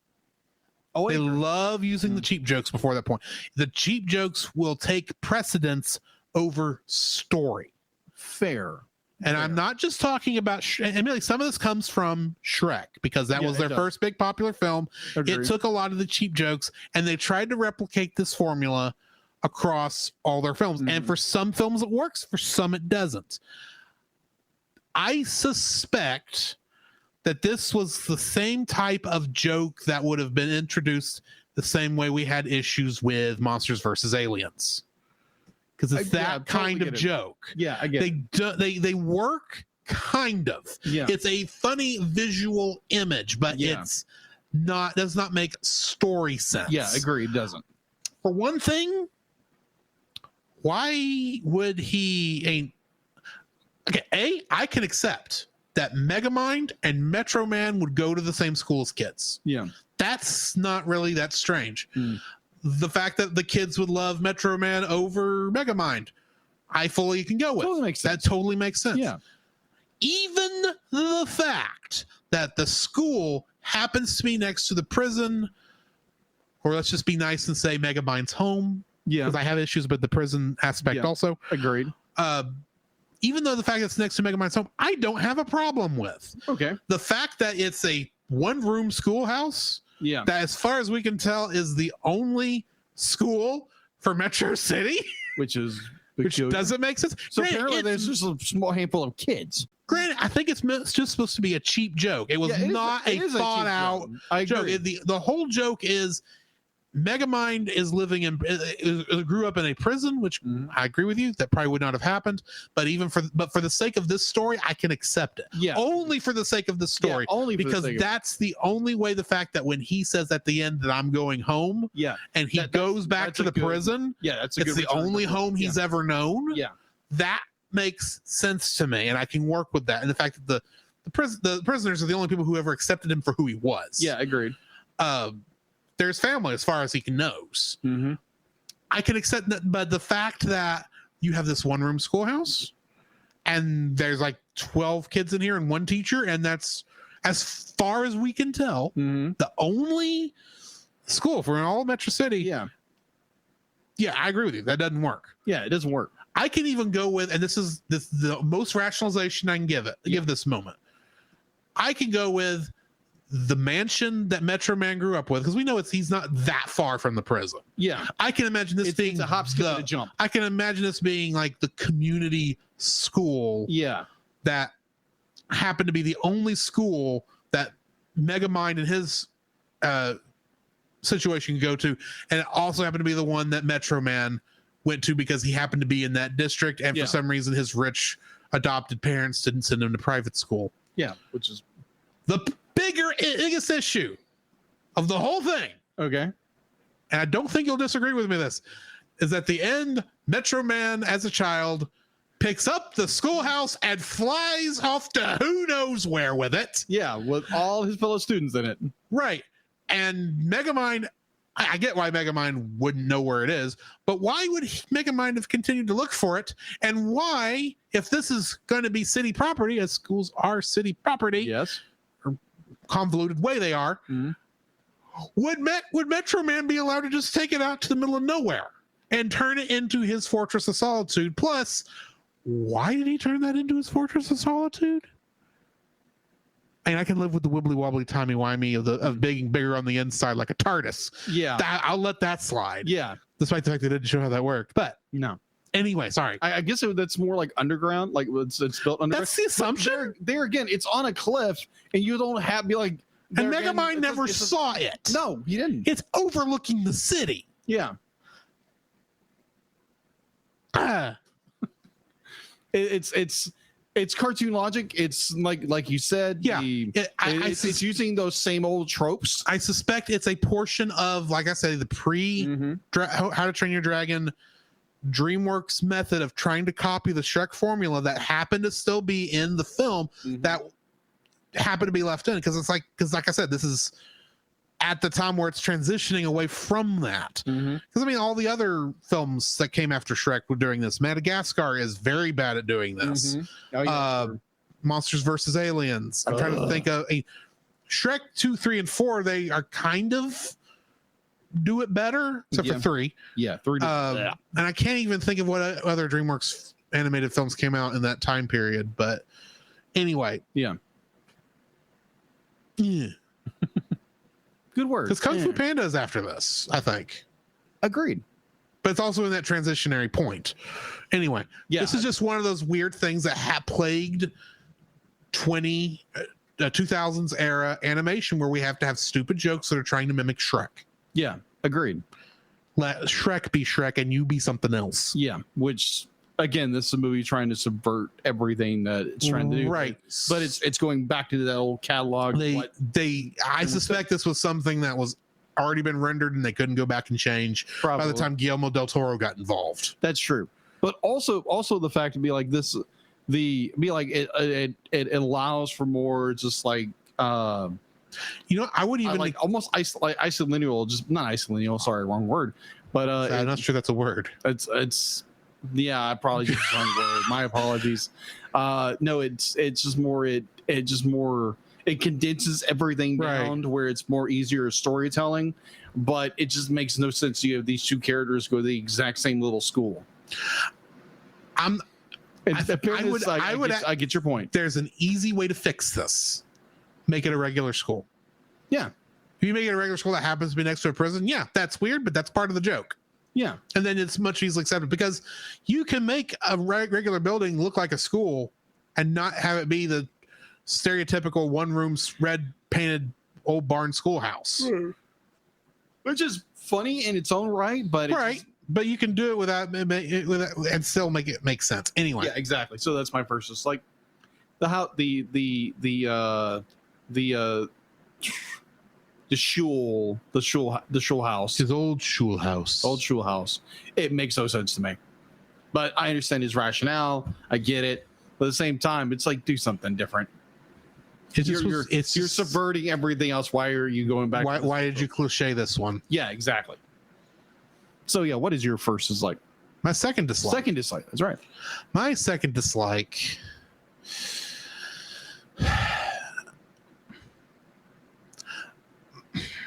My second dislike for this film is the use of some of the licensed music.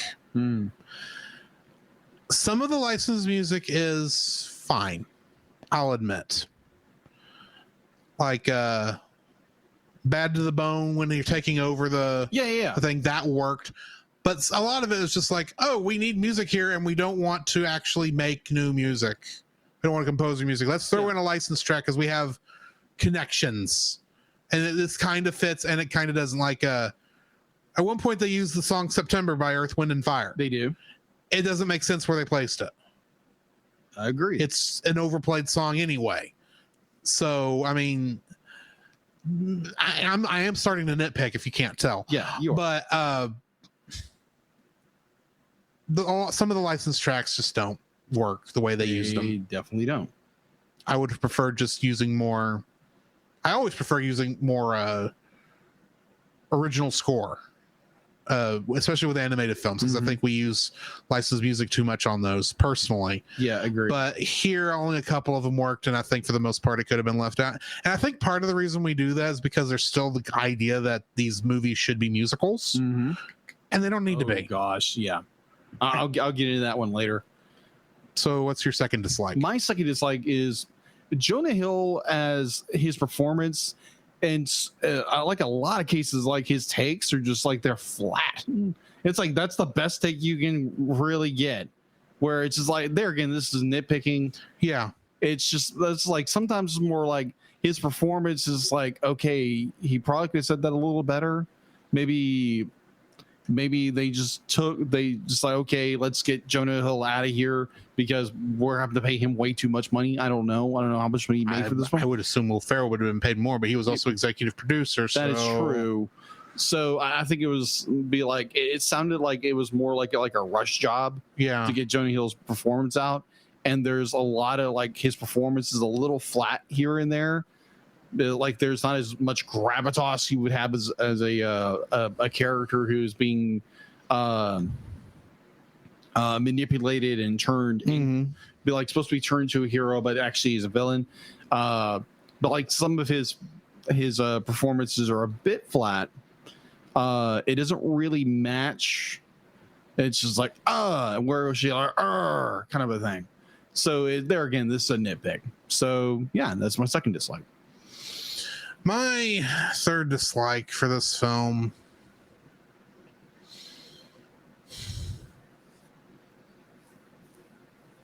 I don't know if I really have one. I'm going to be honest. More I think about, I don't really have a third dislike. Okay. What's yours? My third dislike would be it's continuing on the Trek started. Why on earth are we continuing this terrible trend of every one of these movies have to end with a musical dance off? Okay, you know what? This is my third. I forgot about it. Okay. Yes. So yeah, this is also my third. Yeah. Granted, I've seen some films where they do it better. Agreed. Yes. This is not one of them. No, I would go back to like the first Shrek film. Be like, that was like, okay, this is cool. And then the format got duplicated and replicated all over the place. Not every animated film needs to end with a dance party. Yeah, exactly. And that was the big trend in the 2000, like in the latter part of the into the 2010s. You know why they do this? Because it allows you to leave the movie with high energy. Yes. So that you think the whole film was. You leave the film with a very positive attitude. It doesn't matter how good or bad the film was. You leave this with a. I agree with you. With a very positive attitude. And the fact is, after the fifth time you've sat through one of these dance parties to almost the same songs every time. Yeah. You get tired of it. You know which one this reminded me of the most? What would that be? Despicable Me's. Agreed. Even to the part where the villain is dancing in an orange jumpsuit where he shouldn't be able to hear the stinking music. But yeah, it's just like you have the origin, the genesis with Shrek, and obviously this is I want to say Pixar, but it's not a Pixar film, it's a DreamWorks film. And DreamWorks just got into that rut where every single film had to end like that. Had to end with this big dance party at the end. Like, I agree with Drew that be like, yeah, you want to get your fans excited. Oh my gosh, we're gonna do this fun, dance hoorah. I think Disney didn't really do that. Not as often, or was very much more subdued when they would do something similar. Like Wreck-It Ralph kind of did it. Wreck-It Ralph kind of did it, but it was part of the story, and then you get into the actual end credits, and you do have this more kind of a dance number sort of a thing, but you're also doing it as part of your end credits. DreamWorks never included it as part of their end credits. No, it was always the last scene, and then we'll go into end credits. Yeah, and I never understood that, because that dance kind of scene, that would be a perfect excuse to show, oh, here's who played this character, here's who played that character, because every single time, it's you get these nice shots of this character having fun. Why don't you say, oh, this character, that was played by Will Ferrell. This character, that was Brad Pitt. This one, that's Tina Fey. Use it as part of your end credits. Yeah. But no, we always like, oh, we got to have this dance party, then we're going to show end credits, because no one cares who these people are. Despite the fact that's the entire reason we cast them. Yeah, exactly. Because even as much as I like the performances in this, very obvious stunt casting. Yeah, exactly. There's not a C-list actor in the bunch. No. Not till you get to past the point where it's like, oh yeah, we just hired these people to fill out things. I mean, even Bernard is Ben Stiller. Yeah. For 2 scenes. Exactly. One of them being an after credit scene. But still. Yeah, it's just this, be like, there again, be like, you get the Shrek films, and DreamWorks will be like, by the 4th film, they've already done it with Madagascar and all these other films. But so by the time we get to Megamind, it has become old trope. And this, we were all tired of it by this point. We're all tired of it, and this is a film that is subverting tropes, but then it goes back into its old trope with, we're going to do a dance party in this film. And I would have been perfectly fine with everybody excited. Maybe there's some music playing in the background, like maybe someone's dancing, maybe. But subvert it. But that's what this movie's doing the entire time.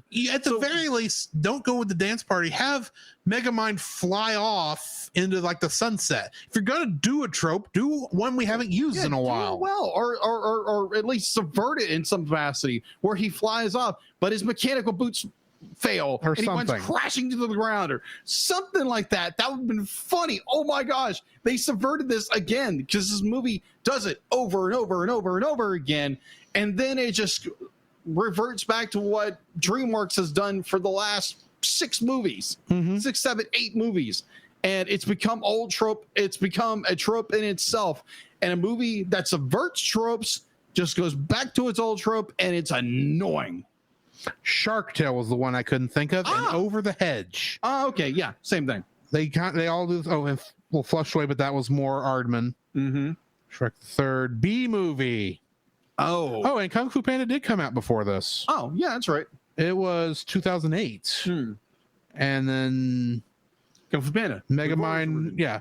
It went Kung Fu Panda, Madagascar 2, Monsters vs. Aliens, How to Train Your Dragon, Shrek Forever After, then Megamind. Okay. There were 3 DreamWorks animation films that came out in 2010. Yeah.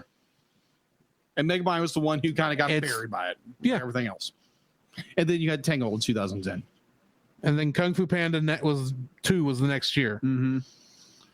Okay. So, yeah, just like a movie that subverts everything about the hero genre, but at the exact same time, it goes back to using the same trope just DreamWorks has used over and over and over and over again with the dance party at the end of the movie, where it should have done was subvert it, do something really cool, really awesome, and our hero goes flat on his face, and that's how you end the movie. Mm-hmm. But no, we like, no, we're doing so well, but we gotta go back into the well and do the same thing, because that's what all the kids want to do, is hear the stupid dance party. You know, as adults, we're tired of it. Do something else. Like I said, this is the transitionary film. I agreed. They were moving towards this, what they were doing with How to Train Your Dragon, with just producing good films first, and the fact that they're animated second. Mm-hmm. And then working off those things but they were coming off of, we've got to make cheap jokes every 5 minutes because, we got to keep the kids laughing, so that, you know, making babysitter movies, as I call them. Agreed.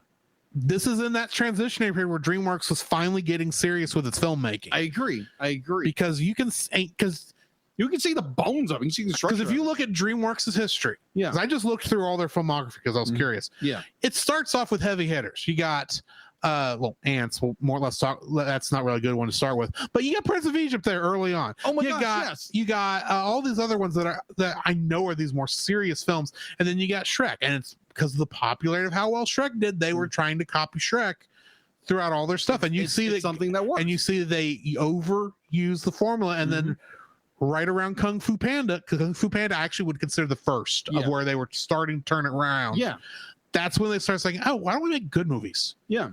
Maybe that'll be successful. Why don't we actually go toe to toe with what our most major competitor is doing? Yeah. And make a good film that happens to have jokes in it. Yeah. Now, that being said, there's one in there I know we're going to have to do at one point because I actually like it too. That's from this jokey era, and that's Over the Hedge. But I like it just because it's actually a funny film. Yeah. But I've seen Over the Hedge. It's funny. But this is in that transitionary period where they were moving from to having the story come first. Now, granted, we've seen some of the films past this point where the story, I think, came second after marketability. But Trolls. I mean, once they bought the entire IP of that, they kind of had to push it. Anyway, and they're making a third film. It made money. It was the most popular movie. You got to remember, Trolls 2 was the biggest COVID movie. Yeah, it was. That came out during the time of COVID. I agree. Thanks, COVID. That's actually the worst thing COVID did, if you want to know my personal opinion. All right. This is definitely not going in theaters. And then, a month or two later, we're putting it in theaters. Really? Anyway. Yeah. What do you our ratings is definitely what we need to be doing. Yes. I'm giving this one an 8.5. Oh, nice. This is a fun movie. I agree. It's a lot better movie than it has a right to be. I agree. Because, like we said, this is that transitionary film. It's at a time when superhero movies were not quite in vogue again, but it still had the gall to come out during the time when they were starting to come back up. Yep. When they not really that popular, even though there's people, it was starting to become popular again. It does a lot of things good, poking fun at the past, both in terms of the 70s and 80s superhero films, to going back to poking fun at golden era tropes and such like that, while still making it a fun movie that everyone can watch. It's a great little family film. It's a great superhero film. And the places where it fails, I personally believe, are few and far between. It's 8.5. Okay. I highly agree with you. 8.5 to this film. It's a beautiful film. It subverts the traditions of like everything you think of a superhero film that just flips the script, does something different. It is beautifully well done, beautifully animated. It gives you such a roller coaster ride of emotions with characters, and to kind of use more of a wrestling, they flip the script with the character of what they do, and I really enjoyed that about the film.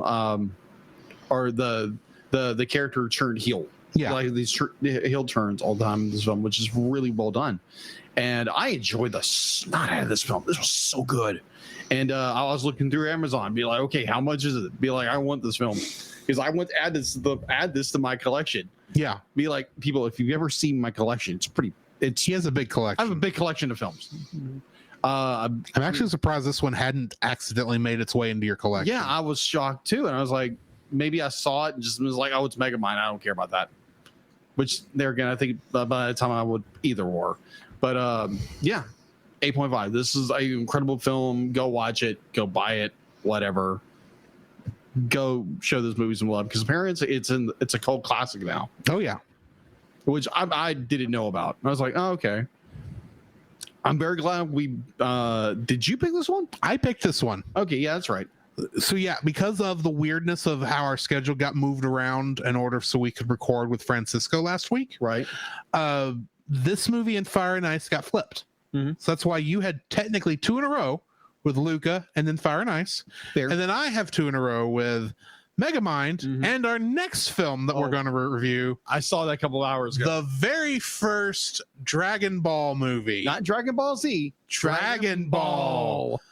Curse of the Blood Rubies.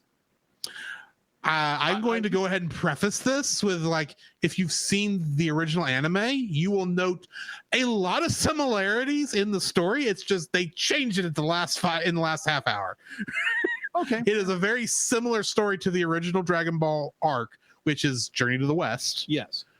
But they made it, instead of having it being Emperor Pilaf being the main villain, it's this other guy. And he also wants the Blood Rubies, which come up out of nowhere, despite the fact they were looking for Dragon Balls earlier.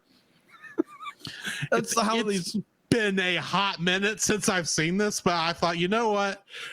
These Dragon Ball movies are just fun enough, or Dragon Ball and Dragon Ball Z films are just fun and stupid enough that these are just fun to watch when the time comes. I have to ask, ever since you brought up Dragon Ball Z abridged quite a bit in the past, have they made an abridged version of this? So they have they only did the Z movies. Oh, okay. The only one that is technically the only one that technically might be either a Dragon Ball or Dragon Ball Z film, even though it legally has the Z subtitle.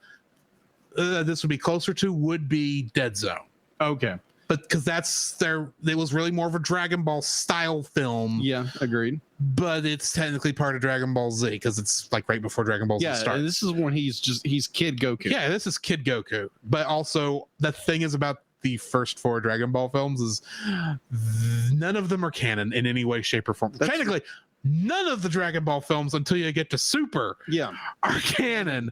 But you could rationalize parts of them. No, they're not even trying. It's like, oh, this show is popular. Let's make a movie based on it. Can we fit this anywhere? No? Oh, well, let's just make a movie version and throw this other little sub thing in there so that you have a reason to watch this instead of just staying home and watching the TV show. Yeah. Give you something else to watch. Kind of. It's a goofy film. Okay. Which is why, but this is also the last Dragon Ball film before, and including Dragon Ball Z in this, before Dragon Ball Z Battle of Gods came out that Funimation got the rights to. Really? It was one of those weird ones that got, just hung out with some other, because of the weirdness of how Dragon Ball got originally released to the US. This was one of those that was stuck with some other rights holder who was sitting on it for a long time. Really? Till it finally ran out, and then Funimation got it. And then, so this is actually a fairly good dub because it's one of the later ones. Oh, okay. But anyway, yeah. And now for some reason I want to hear Team 4-Star do this as a movie. They're probably not going. They're not going to. They're not going to. They never work, to be honest. But it just sounds like a goofy concept. Those guys would just be like, well, I still think at some point I need to figure out a way for us to do all of Dragon Ball Z abridged, because I don't think it would work as part of TAS, because we got to include all the movies. Oh my gosh. Yeah. It would the quote unquote move. Oh, they're all 30-minute episodes at most. Yeah. Maybe it could work in that, but we'll do that. Think about much later. Figure something out. Maybe we can do like a spin-off show or whatever. We'd have to try to do 3 episodes at a time. But anyway. Yeah. Would people actually want to watch that? Actually listen to us talk about Dragon Ball Z Abridged? Just curious. I mean, we've talked Dragon Ball stuff before. We have. Anyway. Yeah. And legality of Dragon Ball Z Abridged is questionable as it is, but doesn't matter. Yeah. Join us next week for that. We're going to hit the bumpers. And when we come back, we're going to talk about what we've been watching, news, and of course, a little bit of the Phoenix Saga of X-Men. Call.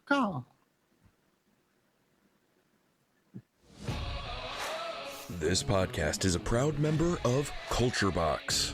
Whether you enjoy geeky reviews, comedy, or original fiction, you can open up the Culture Box and find something excellent for your soul. Point your web browser to culturebox.media. This week, we suggest the Retro Rewind podcast. Every other week, join the Retro Rewind pod as they travel back 15 years or more along the entertainment space-time continuum in their mission to review movies and games, establishing what is still worth your time today and what isn't. Expect fun banter and travel insights from Francisco, Paul, the Master Interrupter Powers, and a rotating cast of guest hosts, all of which are out of time. You're welcome, Roy. The Cellcast would like to thank the following patrons: Ashley and Francisco Ruiz, Book of Gaming, PaulJPowers.com, and Melanie Dubois. To get your name on the show, plus uncut episodes, early access to the Cellcast, plus reviews and special art from Jacob, please donate to us on Patreon. So, Jacob, I have a question for you. What have you been watching? What have I been watching? So I was having a little bit of internet issues. I got those Monday. Was those internet issues on Monday? Monday? No, they weren't on Monday. Because my internet issues were on Monday. If I'm just being truly honest. I know what internet issues you're referring to now. I'm sorry. Yes. So I had an incident occurred. An incident occurred, which turns out really wasn't an incident. It was the real company. Oh, really? Yes, it was actually the real company. So here's the story. Story time, people. Don't we all love story time? This is the story all about how my internet got turned off right now. So I'd like to take a moment, just sit right there, and I don't have a good way to finish this joke. But I got behind payments on my internet because I was being, goofy and just didn't quite realize, just pay the bill, quit being scared or whatever. So I get this phone call on, I think it was yesterday. I get a phone call yesterday from my internet provider. It's like, hey, here's your bill. All you need is pay it. And it's like, okay, sure. I just got paid. Sure, pay it. And I looked at my stub on my phone, and it didn't say the company's name. It said something else. I'm like, what is this? So I go and look up the phone number. It's like, and everything else was bots. I was like, oh. And so I called my internet provider, which is the automated voice system. And it said, you have a balance of, and I went, oh crap. I didn't say that. I'm very ashamed of what I said when I realized that. Mm-hmm. So I booked it down to my local bank, put a hold on that, and I had to get a new card and a whole enchilada. It wasn't fun. And it's like, hey, don't worry about it. This happens all the time. So I get done with work, go get a haircut because you need a new cut. Yeah. Need a new fade, and went to church, got home at 8. And it's like, you know what? I'm going to continue to watch the show I've been watching, which is Arrow from the CW, watching season 1. So I turn on and it's like, and then I turn on and then all of a sudden be like, I turned off by mistake. And I realized, be like, ever since my internet's been off, be like, I'm not getting ads for different streaming platforms. And then all of a sudden I'm seeing it. It's like, what is going on? So I click on the icon for the apps I have. Mm-hmm. And sure enough, they're all popping up. I'm like, what in the world is going on? I was like, okay, maybe there's a fluke. And I'm watching YouTube or whatever. I'm like, hold on. So I, call the automated voice system. And I was like, hey, what's my balance? I don't have a balance. It actually was the company who called me the other day. So I'd be like, I went to bed, and once 9 o'clock rang up this morning, I called the bank and like, hey, can you put a stop on this claim? Because it actually was the company. So I paid my bill, thought it was a scam, got the bank to put a hold on it. To turn out it was actually my internet provider. So there's the story. Okay. So yes, I've been watching Arrow because I didn't have internet at the time. So I pulled out my trusty DVDs and started watching. And and then lo and behold, the night before I realized, oh, my internet is actually working. Oh, great. I feel like an idiot. So yeah, that's what I've been watching, and a lot of podcasts about true crime, which is what I love. So in other words, don't anger you unless I want to end up dead in a ditch when they can't find my body. That's more Ashley. I know not to anger her. Anyway, I haven't seen that side of her yet. We've gotten close with a certain someone in our class who annoys her to some degree. Ooh. Remind me later. The one you have the Nerf gun for. Oh, yeah. Anyway, Yeah. what have I been watching? Yes. Not a whole lot, if we're being honest. Yes. I did. Of course, I watched these films. The film for tonight, Mm-hmm. and the shows. I am starting back into Car Ranger because sometime this month Mhm. I am going to have to get it reviewed, and I still have 20 episodes left.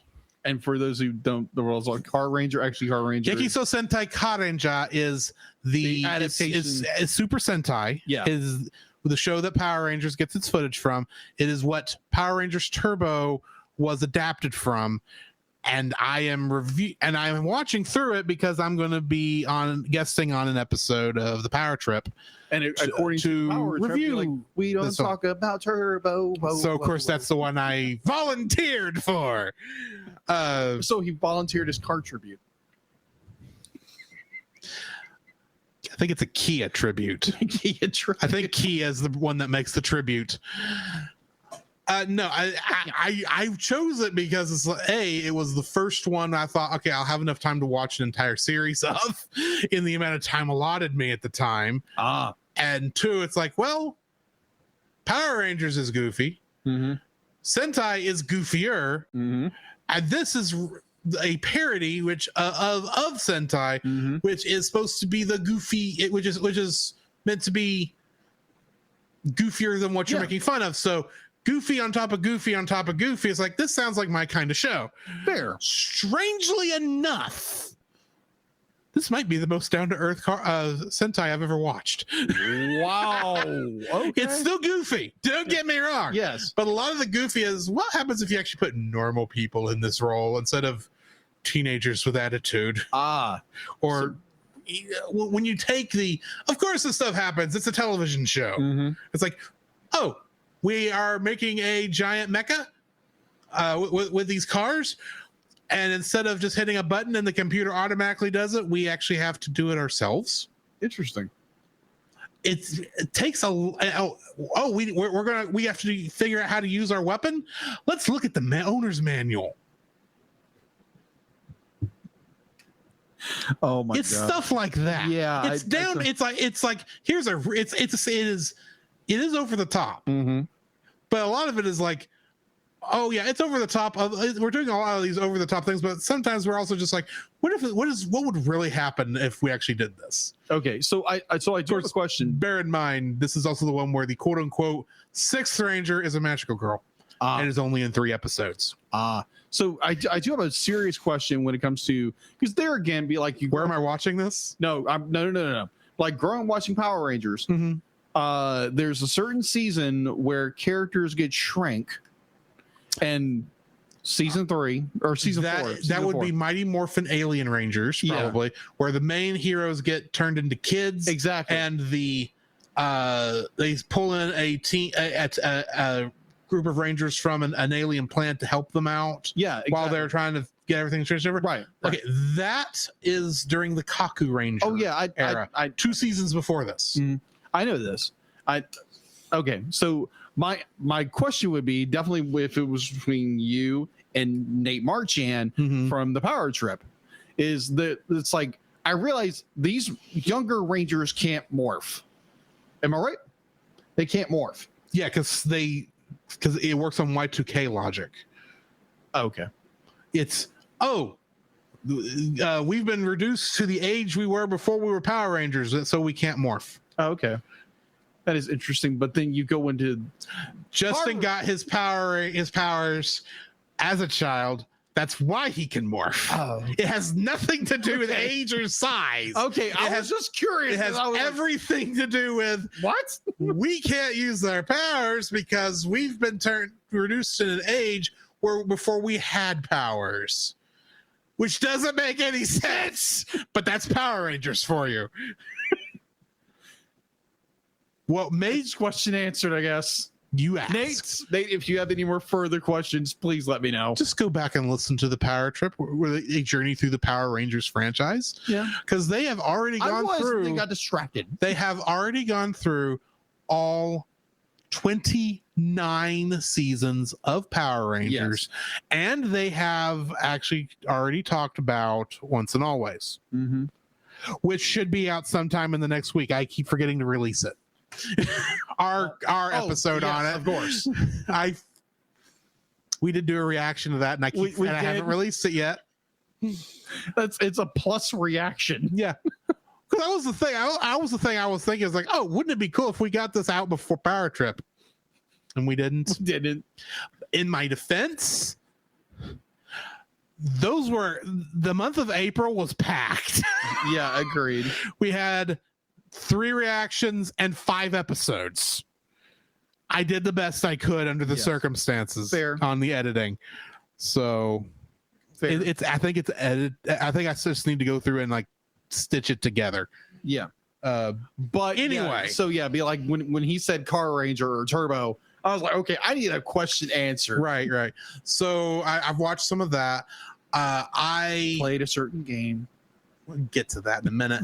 I also started an anime that I had heard about, and it was kind of an interesting idea. It's a bit of a romance story. Okay. The name of it is Tonikawa, which I don't know what that word means. Fair. But the subtitle that goes along with this is like Over the Moon with You. Basically what it is that this kid is pushing himself to be really great at school. Fair. It's Christmas Eve or New Year's Eve. I'm not sure which. Gotcha. It's a full moon either way. And it's snowing in Japan. I'm not sure how often that happens. But anyway, he is on his way home from a practice exam for his high school entrance exams.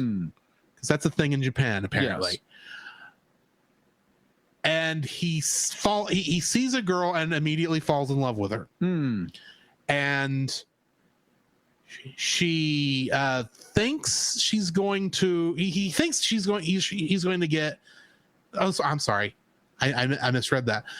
I didn't misread it. Anyway, he sees her while he's crossing the road. Yes. And nearly gets hit. Nearly gets a visit from the isekai truck of good fortune. But she saves him at the last minute. So of course he's bloody as heck because he did actually technically get hit. But didn't get transported to another world because this isn't actually an isekai. And she says, "Oh yeah, you're not going to die just yet. she gets the guy to call 911 or 999 actually, or 555 actually in Japan, and she leaves and thinks, oh, and he's now scared that this is the last time he's ever going to see this girl because he's in love with her, and the way she turned and was walking towards the full moon reminded him of an ancient Japanese tale. And now he's convinced he's never going to see her again, and this will be the end of his life. So he gets up and runs towards her, chases her to a bus stop. Bear in mind, he just got hit by a truck. He's not in good condition. Yeah. And this was a good, solid hit. Okay. So she says, oh, you followed me here. Okay, fine. I'll listen to you talk. And finally he gets, I don't remember the exactness, but he says, but he finally starts saying, man, I'm not feeling too good. What's going on? I'm feeling faint. He says, well, that would be because A, you've lost a lot of blood. B, you're coming off the adrenaline, which the adrenaline was the only reason you could run here on 2 broken legs. Ow. Yeah, because he was hit by a truck.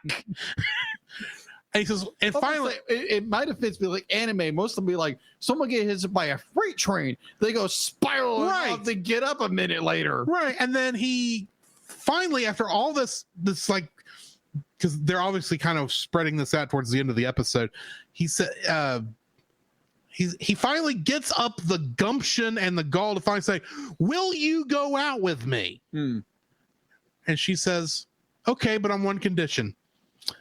We got to be married. And say what? And he agrees to this. And then he faints from the blood loss. Of course. Wakes up months later, doesn't know where she is. She's gone. As far as he knows, indeed, she has disappeared into the ether. He, of course, since he missed the final exam he was supposed to take. Yeah. The college entrance exam, and gets put off a year. Yeah. Before he has a chance to actually go and take the exam, she shows up at his door with the paperwork for a marriage certificate. And she says, and he says, oh, yeah, I remember doing that. Yeah, sure, I'll sign it. It's like, okay, we'll have to turn it in the next day. No, we'll go turn it in now. There's all-night places where you can do this in Japan, apparently, because there's some people who don't want the attention when they get married, like idols and such, is the excuse they use. And this is about the point where the episode ended. And I'm like, so they're married by the end of this episode. The next episode is literally says our first night together. I'm going, I don't know if I want to watch the second part or not, because while the show is good, I'm afraid where this might lead. Yeah. I'm actually interested in continuing this show, but I have not had a chance to watch past the first episode. What is this show called? Tonikawa. That's the name of it. It's on Crunchyroll. That's where I'm watching it. Oh, okay. It's kind of a sweet, if not crazy, story so far. Interesting. It could go off the rails very easy at any time. Yeah. Which, considering the next episode that's there is, our first night, and I'm going, well, I know what normally happens on the first night of a marriage. Right. I mean, it's more traditionally anyway. Yeah. So I'm curious how that's going to go, considering they barely know each other and now they're married. Yeah, that happens. At least in the eyes of the law. Right. That'll be interesting. Bear in mind, his folks have never met this woman. They're not going to be happy, I bet. No. Anyway, so I watched that. And other than that, I was playing earlier this week a game called Yakuza 2 Kiwami. Oh, yeah. I have only stopped playing this game, not because the game is bad, but because a game that I had budgeted for, pre-ordered, and found even a way to save $10 on via Nintendo. Really? Yeah, because the game is actually $70. Yeah, which is like $10 more than the normal price for a Nintendo Switch game. I'm sorry, I didn't save $10. I saved $20. Nice. Because I only actually paid $50 for this game. Nice, good job. Through the Nintendo eShop. Because I've been a Nintendo NSO member. Since I'm an NSO member, you can buy these things called game tickets. You have to buy 2 of them at a time, and the price is $100 for both. Okay. but then you can use them on any game you want, including the game I purchased and I've played a little bit of and will be playing immediately after I finish the stream. The Legend of Zelda Tears of the Kingdom. Surprise, surprise. It is a good game. I highly suggest it. Yes. You want to see what it's like, join me Monday nights. I'll be playing this on stream for a while until I beat the game, probably. Anyway, assuming my internet doesn't get wonky again, like it did the other night. Right. But other than that, that's pretty much all I've been playing and watching. Got it. So, Jacob, I have another question for you. What do we have in the news? The Cellcast News with your host Jacob Heron.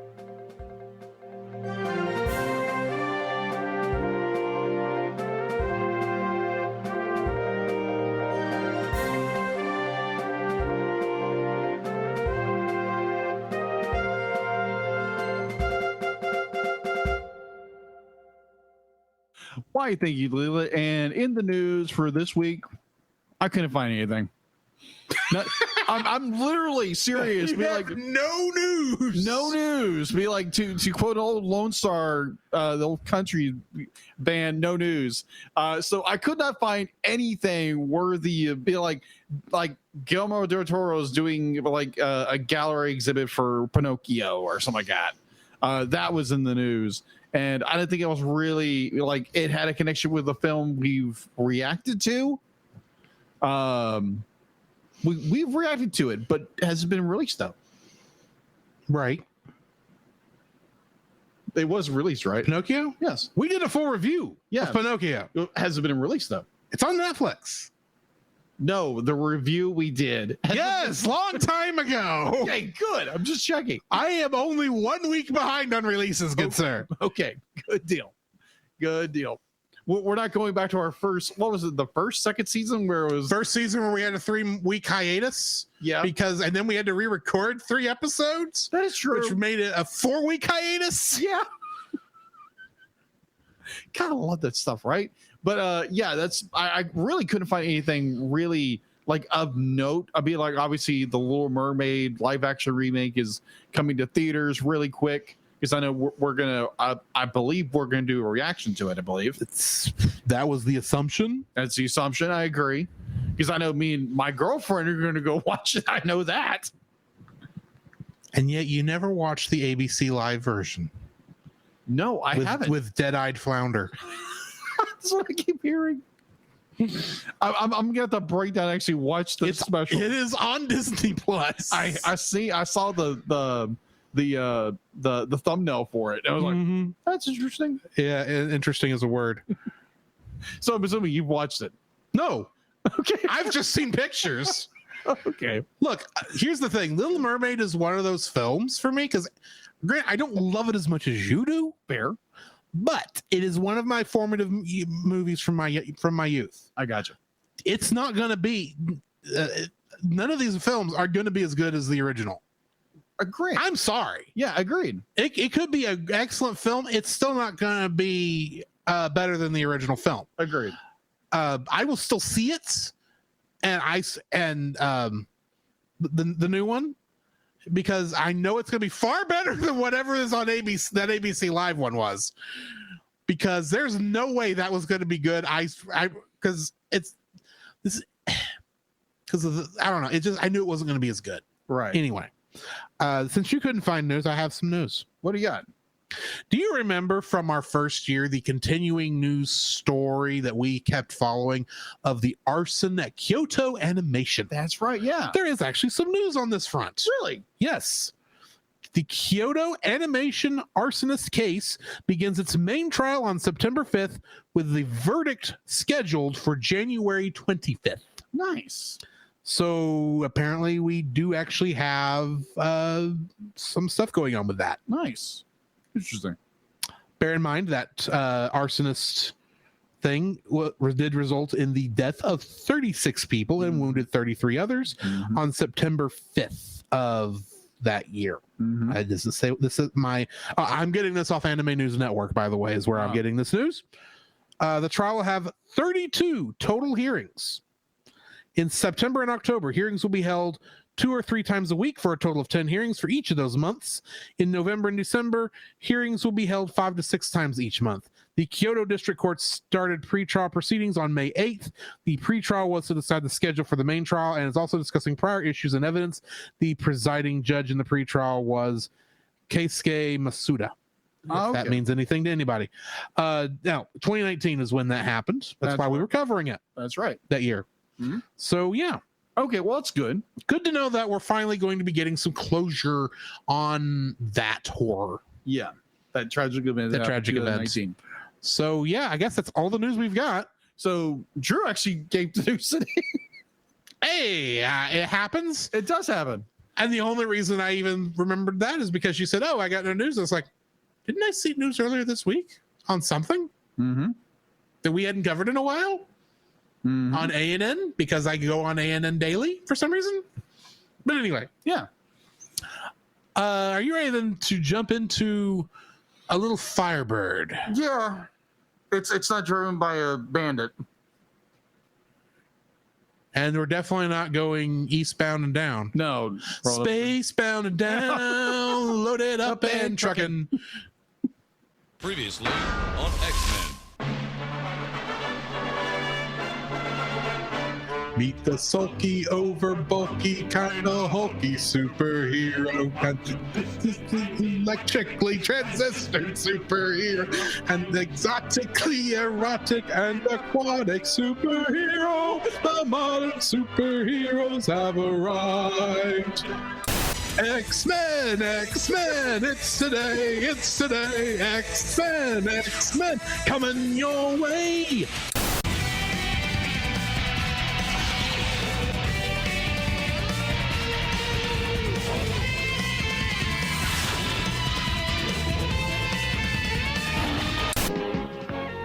Spider-Man and his amazing friends, Iceman and Firestar.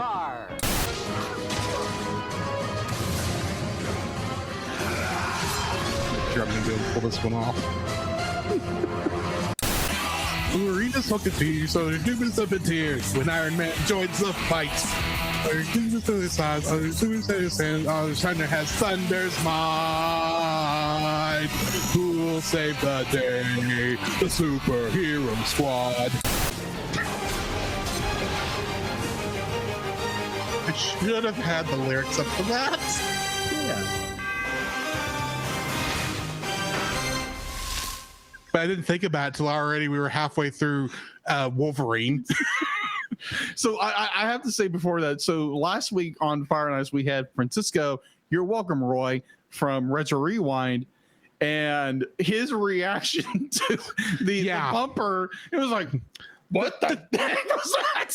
The thing is, we've talked about this before, that first audio clip is from the first Marvel animated television show. Yes, it is. That is almost all completely lost footage at this point. Yes. The only thing that survived was that opening, and it's got the stupidest opening lines ever, and that's why it's included.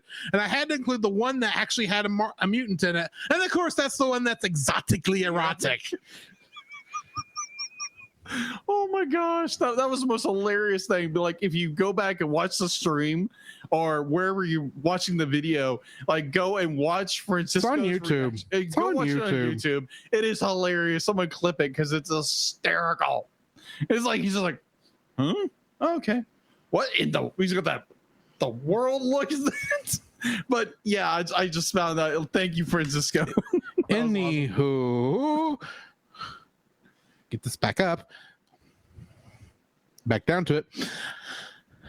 X-Men the Animated Series, The Phoenix Saga, episodes 3 and 4, aka Cry of the Banshee, which came out on September 7th, 1994, and Starjammers, which came out on September 8th, 1994. Both episodes were directed by Larry Houston, and they were written by Michael Edens for the first one and Mark Edward Edens for the second one. In these episodes, Juggernaut and Black Tom Cassidy kidnap Lilandra for Eric the Red, but the X-Men track them down. A fight results in a stalemate until Gladiator, guard to the Imperial throne, shows up to take Lilandra captive. Phoenix rescues her and vanquishes Gladiator for the meantime. Also, the X-Men failed to protect the Imcran crystal from intergalactic pirates called the Starjammers, who plan to sell it to Deken, as well as use Cyclops as an assassin. Phoenix transports the X-Men to the crystal, but Deken succeeds in unlocking its power.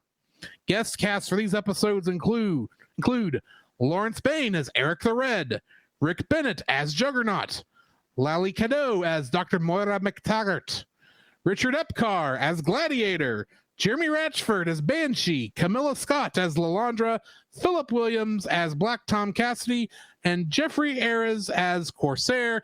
And of course, once again, we do not have Magneto.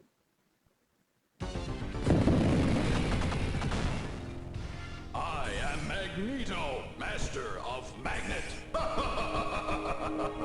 Yes, at this point, I do have to find a way to work that clip into every episode. Debuting in this episode, we have Gladiator, who has the exact same power set as Superman. Mm-hmm. Except now he's purple and has a mohawk, which is odd. Anyway, yes. First appearance of Black Tom Cassidy, which is Banshee's brother. In the comics, Black Tom and Banshee are cousins, not brothers.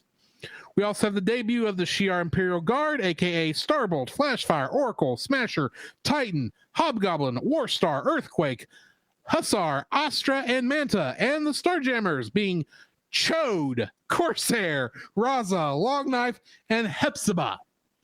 I'd like to point out one of these characters' name is Chode. Chode? It's CH''OD. How else are you supposed to pronounce that? Yeah. Code? Cod? Chod? No, it's Chode. Let's be honest. Chad? It's Chad. Chod. Chad. He's British. For a split second, while Wolverine is cutting himself out of the ice, a box says, "Cut out these frames," appears on the screen. Say what? There is a full-on animation error in this. It's like, hey, Wolverine, look for this sign right here. No, this was a note to the animators, cut out these frames, and the editor didn't do it. Oh, that's great. As Phoenix leaves Earth with everybody, glimpses of Captain Britain, Hellfire Club's Emma Frost, and Doctor Strange can be seen. Yes. As cameos. And that's what I got in the notes. What are your thoughts on this episode? There again, it's a continuation of the Phoenix Saga. You get more of, like, obviously, like, I think it was in the last episode we get Lalandra. I want to call it laundry, but it's not laundry. It's Lalandra. I'm going to say it wrong. I'm sorry, people. I'm going to say this wrong. Oh, just call her Black Widow, because she's running around in a Black Widow suit the whole time. I agree. What is with this the Shi'ar Empire and their love of spiders? Because Deken is wearing a spider motif suit too. That is true. Spider-Man ought to be suing. They are stealing his look. Or at least getting cut from the Shi'ar. Should, yeah. But anyways, we were introduced to her character in the last episode, and it's just this continuation of Charles is finally understanding what's really going on, and he's finally able to tell people what's going on. Is he really? I don't think anyone knows what's going on. That is true. It's a confusing mess. Phoenix finally, pops up. Well, again, she pops up, and it's good. Like this third episode is really well done, and it's setting up more and more what's going on. Like what is Lalandra? I'm gonna say it wrong. I'm sorry. Laundry. Okay. A laundry. Call it laundry. There we go. Laundry. Oh my God. Officially, her name is Laundry now. Laundry. Or you could call her Laundry. Laundry. Mixing You're not helping. Lalandra with I can't even say what I'm trying to say. Me either. It's Lalandra. Never mind. Someone clip this, please. Audrey was the other word I was going to do. Combining Lalandra with Audrey. Laundry. So either way, Laundry Hepburn in X-Men. You're not helping. And Christian Love, stop it. Either or. I'm more red than I am usually. So we learn more about characters. We learn what's going on, what the Shi'ar Empire is doing. The Phoenix pops up again, which is like, oh, okay, so we need to go into outer space. Go outer space. Of course. And of course, Charles is like, no, you need to take me with you. Why didn't you leave me behind? It's okay. Like, sorry, Wheels, you're stuck. Okay, hang on. I need to touch on this. Okay, touch on this. Yeah, touch this. Nah. I get that somehow Professor Xavier has fallen in love with Lalandra. Yeah, Lalandra. And I know that's a thing in the comics. Yeah. Boy, this comes right the smack out of nowhere. That is true. Oh, because you've been invading my mind for the entire time. Somehow I just know you and love you. They saw each other for 5 minutes at the end of last episode. Yes. And she's gone for most of this because she's kidnapped by Eric the Red and Black Tom. This poor character. For most of this. She gets kidnapped the entire season. And then they're escaping says, no, Lalandra, take me with you. I'm in love with you. It's like, since when? Last episode? Apparently. I mean, he can't make out with Jean Grey because she's with Cyclops. And that's just weird. Bear in mind that all 5 of those people in the original X-Men were wanting to go out with Jean Grey. Yeah, including Xavier. I'm aware of that. Despite the fact he was 30 years older than the rest of the group. Anyway. Creepy. Anywho. Hey, she's a redhead. She's attractive. But, yeah. At least they're not calling her Marvel Girl yet. Yeah, that's true. That was a dumb name for her. I agree. That was a dumb name. But anyway. Anyways. Yeah, good episode. Very good episode. I'd be like, I actually had to laugh when Charles Xavier, take me with you. It's like, really? It's like, okay, you don't know where you're going. It's like, I want to go to outer space too. But the last episode, you see your own team in there without knowing anything. Especially since they all think he's nuts. Yeah, he's kind of gone bonkers.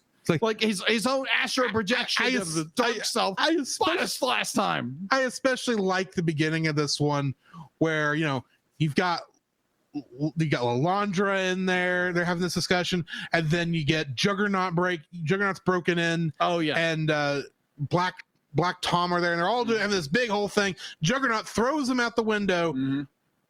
Moira and Banshee see him. Banshee flies off to catch him, all while screaming, I have issues with that. I'll bring it up in a minute. And they bring back, and it's like, and Xavier's going, where's Lalandra? She was taken by Juggernaut. And Moira's sitting there going, what are you talking about, Charles? There's been nobody here. Yeah. It's like, did you not see this? Why would Charles jump? Hey, no, let me rephrase. Not just why would Charles jump out of a window to his death for Phantom. How did he jump out of that wheelchair? Yeah, would be like he can't use ability of his legs. Did he just throw himself the window? Granted, that's because of his psychic block. That's why he was able to walk around Savage Lands, because that somehow blocked his mutant powers. Ability to walk? Okay. No, that gave him his ability to walk because his psychic issues that were keeping him from walking were muted so that he could walk. That's not confusing at all. Welcome to X-Men. Welcome to Marvel frickin' Comics. I agree. Everything's been retconned to the nth degree. Yes. Let's explain everything and re-explain everything 2 days later. Yes. But this together, really you must be going mad, Charles, because there's been nobody here. It's like, really?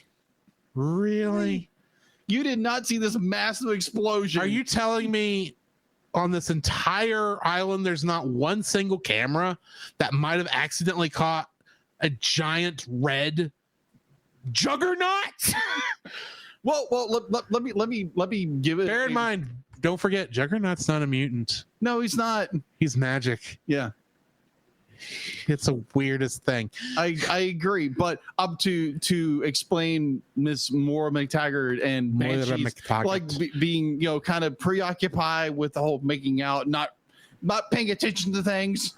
Well, they were on the verge of making out on the top of that hill. That is true. And they didn't hear the massive explosion, and Charles go, ah! Right. Oh, and I do need to jump on this other thing, too. Banshee. In order for him apparently to do anything, he must scream his bloody head off. Granted, I know that that's where the Banshee is where he gets his powers from. He does have supersonic screaming is his ability, and I can maybe kind of sort of understand how this makes him fly. But why doesn't his screaming actually sound like a Banshee scream? Why does it sound like he's going, oh? Maybe it was the voice director. Correction, I actually did that wrong. It was, oh. Yeah. It's like, you're not even screaming, dude. You're just going, oh. And they the dreaded black beast of Boy, I wish I could have brought that up last week. Oh my gosh, yes. Yes. But yeah, these episodes are packed full. There again, you get the episode with the Starjammers and the revelation that, oh my gosh, Corsair is Scott's father. Dun, dun, dun. Which tell me I'm wrong about this. You see Corsair. Yeah. Who is the first name that comes to your mind? Corsair? Yeah, you see this guy. Yeah. Whether he's, he does look like Cyclops. Yeah. So yeah, it makes sense that there's that connection. But my first thought was, I looked at him and go, why are you not being voiced by Jonathan Frakes? That is true. Oh my gosh, yes. We had that pre-show. Yes. Why are you not voiced by Jonathan Frakes? That would have been the perfect casting. And secondly, why did this character never show up in X-Men movies and being played by Jonathan Frakes against Patrick Stewart as Professor Xavier? And the thing is, it's not like we don't know he can play villainous characters because he's the freaking main villain of Gargoyles. Thank you very much. With Probably best villain in that time with period. his girlfriend, his Imzadi Deanna Troy.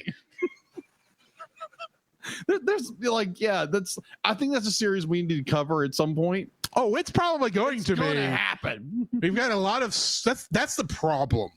I will say with the animated series, as there's tons of shows we want to cover and there ain't enough time. That is true. That is so true. So yeah, we get introduced to the Starjammers, all those people. We get the revelation that Corsair is like, it's very obvious. Oh yeah, very obvious. And then you get me like, oh, the big baddie. He's like, oh, we're gonna sell you the crap.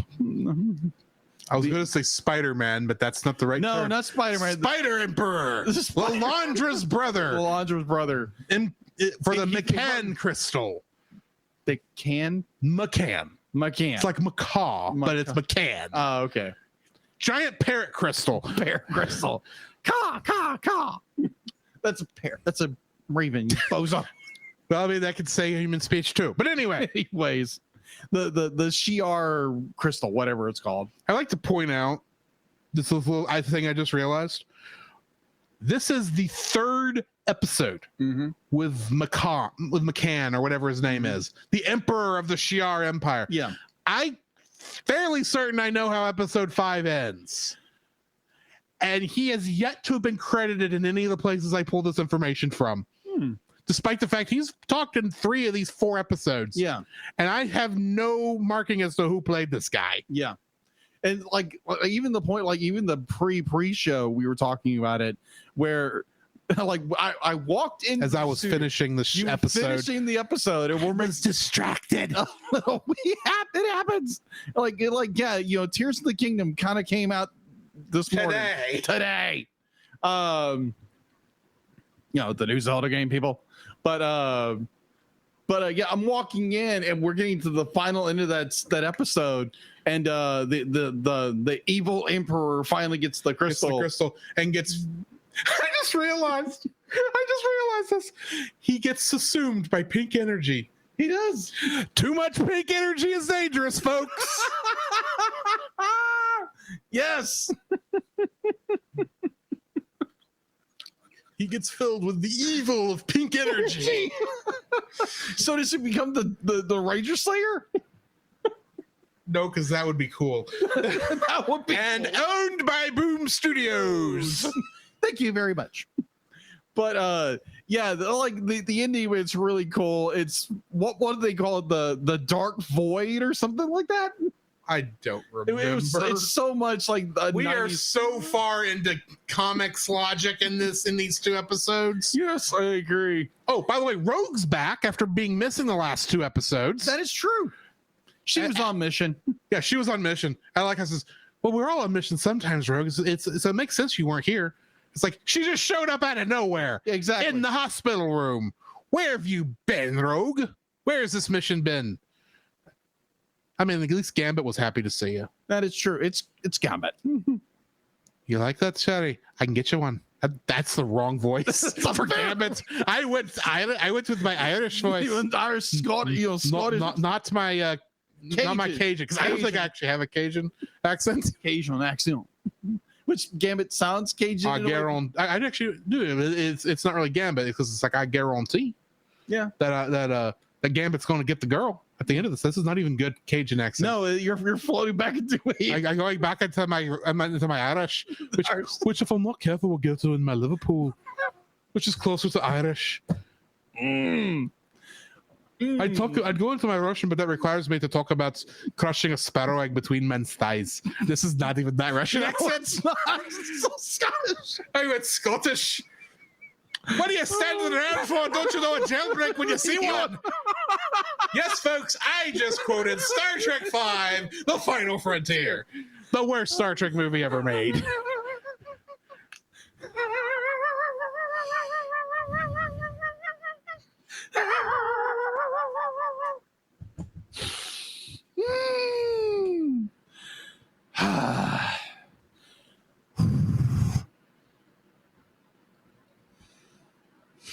Are you back?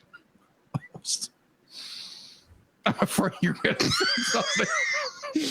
You know, I have something on the tip of my tongue that I gotta have to say. I'm waiting for you to get to the point where it's not gonna kill you. First aid. Admiral, there'll be whales here.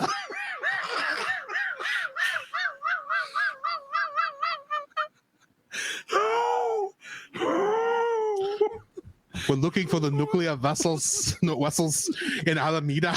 Oh my gosh. Oh my god. Okay, Star Trek talk off. X-Men. Let me get to my right where I can actually talk. X-Men, it's today. I don't know if that's actually what's singing in that line. All right. Good set of episodes. Yes. Get into the fifth episode. Yes, there's one more episode. It'll be the only one we review next week. Yes. Which is part 5, which I don't have the actual subtitle for yet. Because none of these subtitles are actually in IMDb until you actually click the button. Yeah. To actually go to the episode thing. Because it just says, Phoenix Saga episode 4. You go into it's episode 4, Starjammers. Child of Light.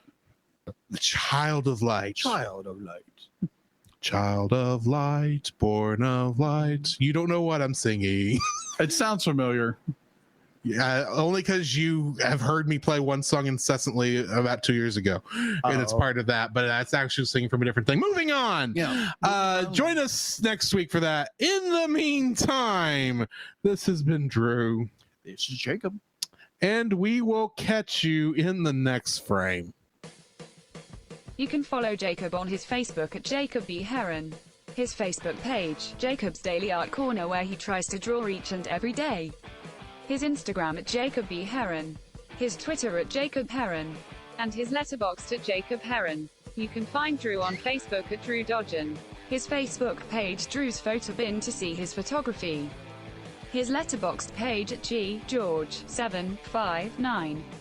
His Twitter at GGeorge759. And Instagram at Drew Dodgen. You can like us on Facebook at the Cellcast Podcast, on Twitch at the Cellcast Gaming, on YouTube at Cellcast, on Twitter at cast_cell. The Cellcast can be found at Apple Podcasts, Google Play Podcasts, Stitcher, Spotify, or anywhere else fine podcasts are downloaded from. Please rate and review us where you found us, and also on Podchaser. Email us at thecellcastpodcast@gmail.com. The Cellcast is a proud member of both the Pop Americana and Culture Box media networks. For more information, please see the link in the description. Our theme song is Drop and Roll by Silent Partner. And remember, that's Cell with a single L.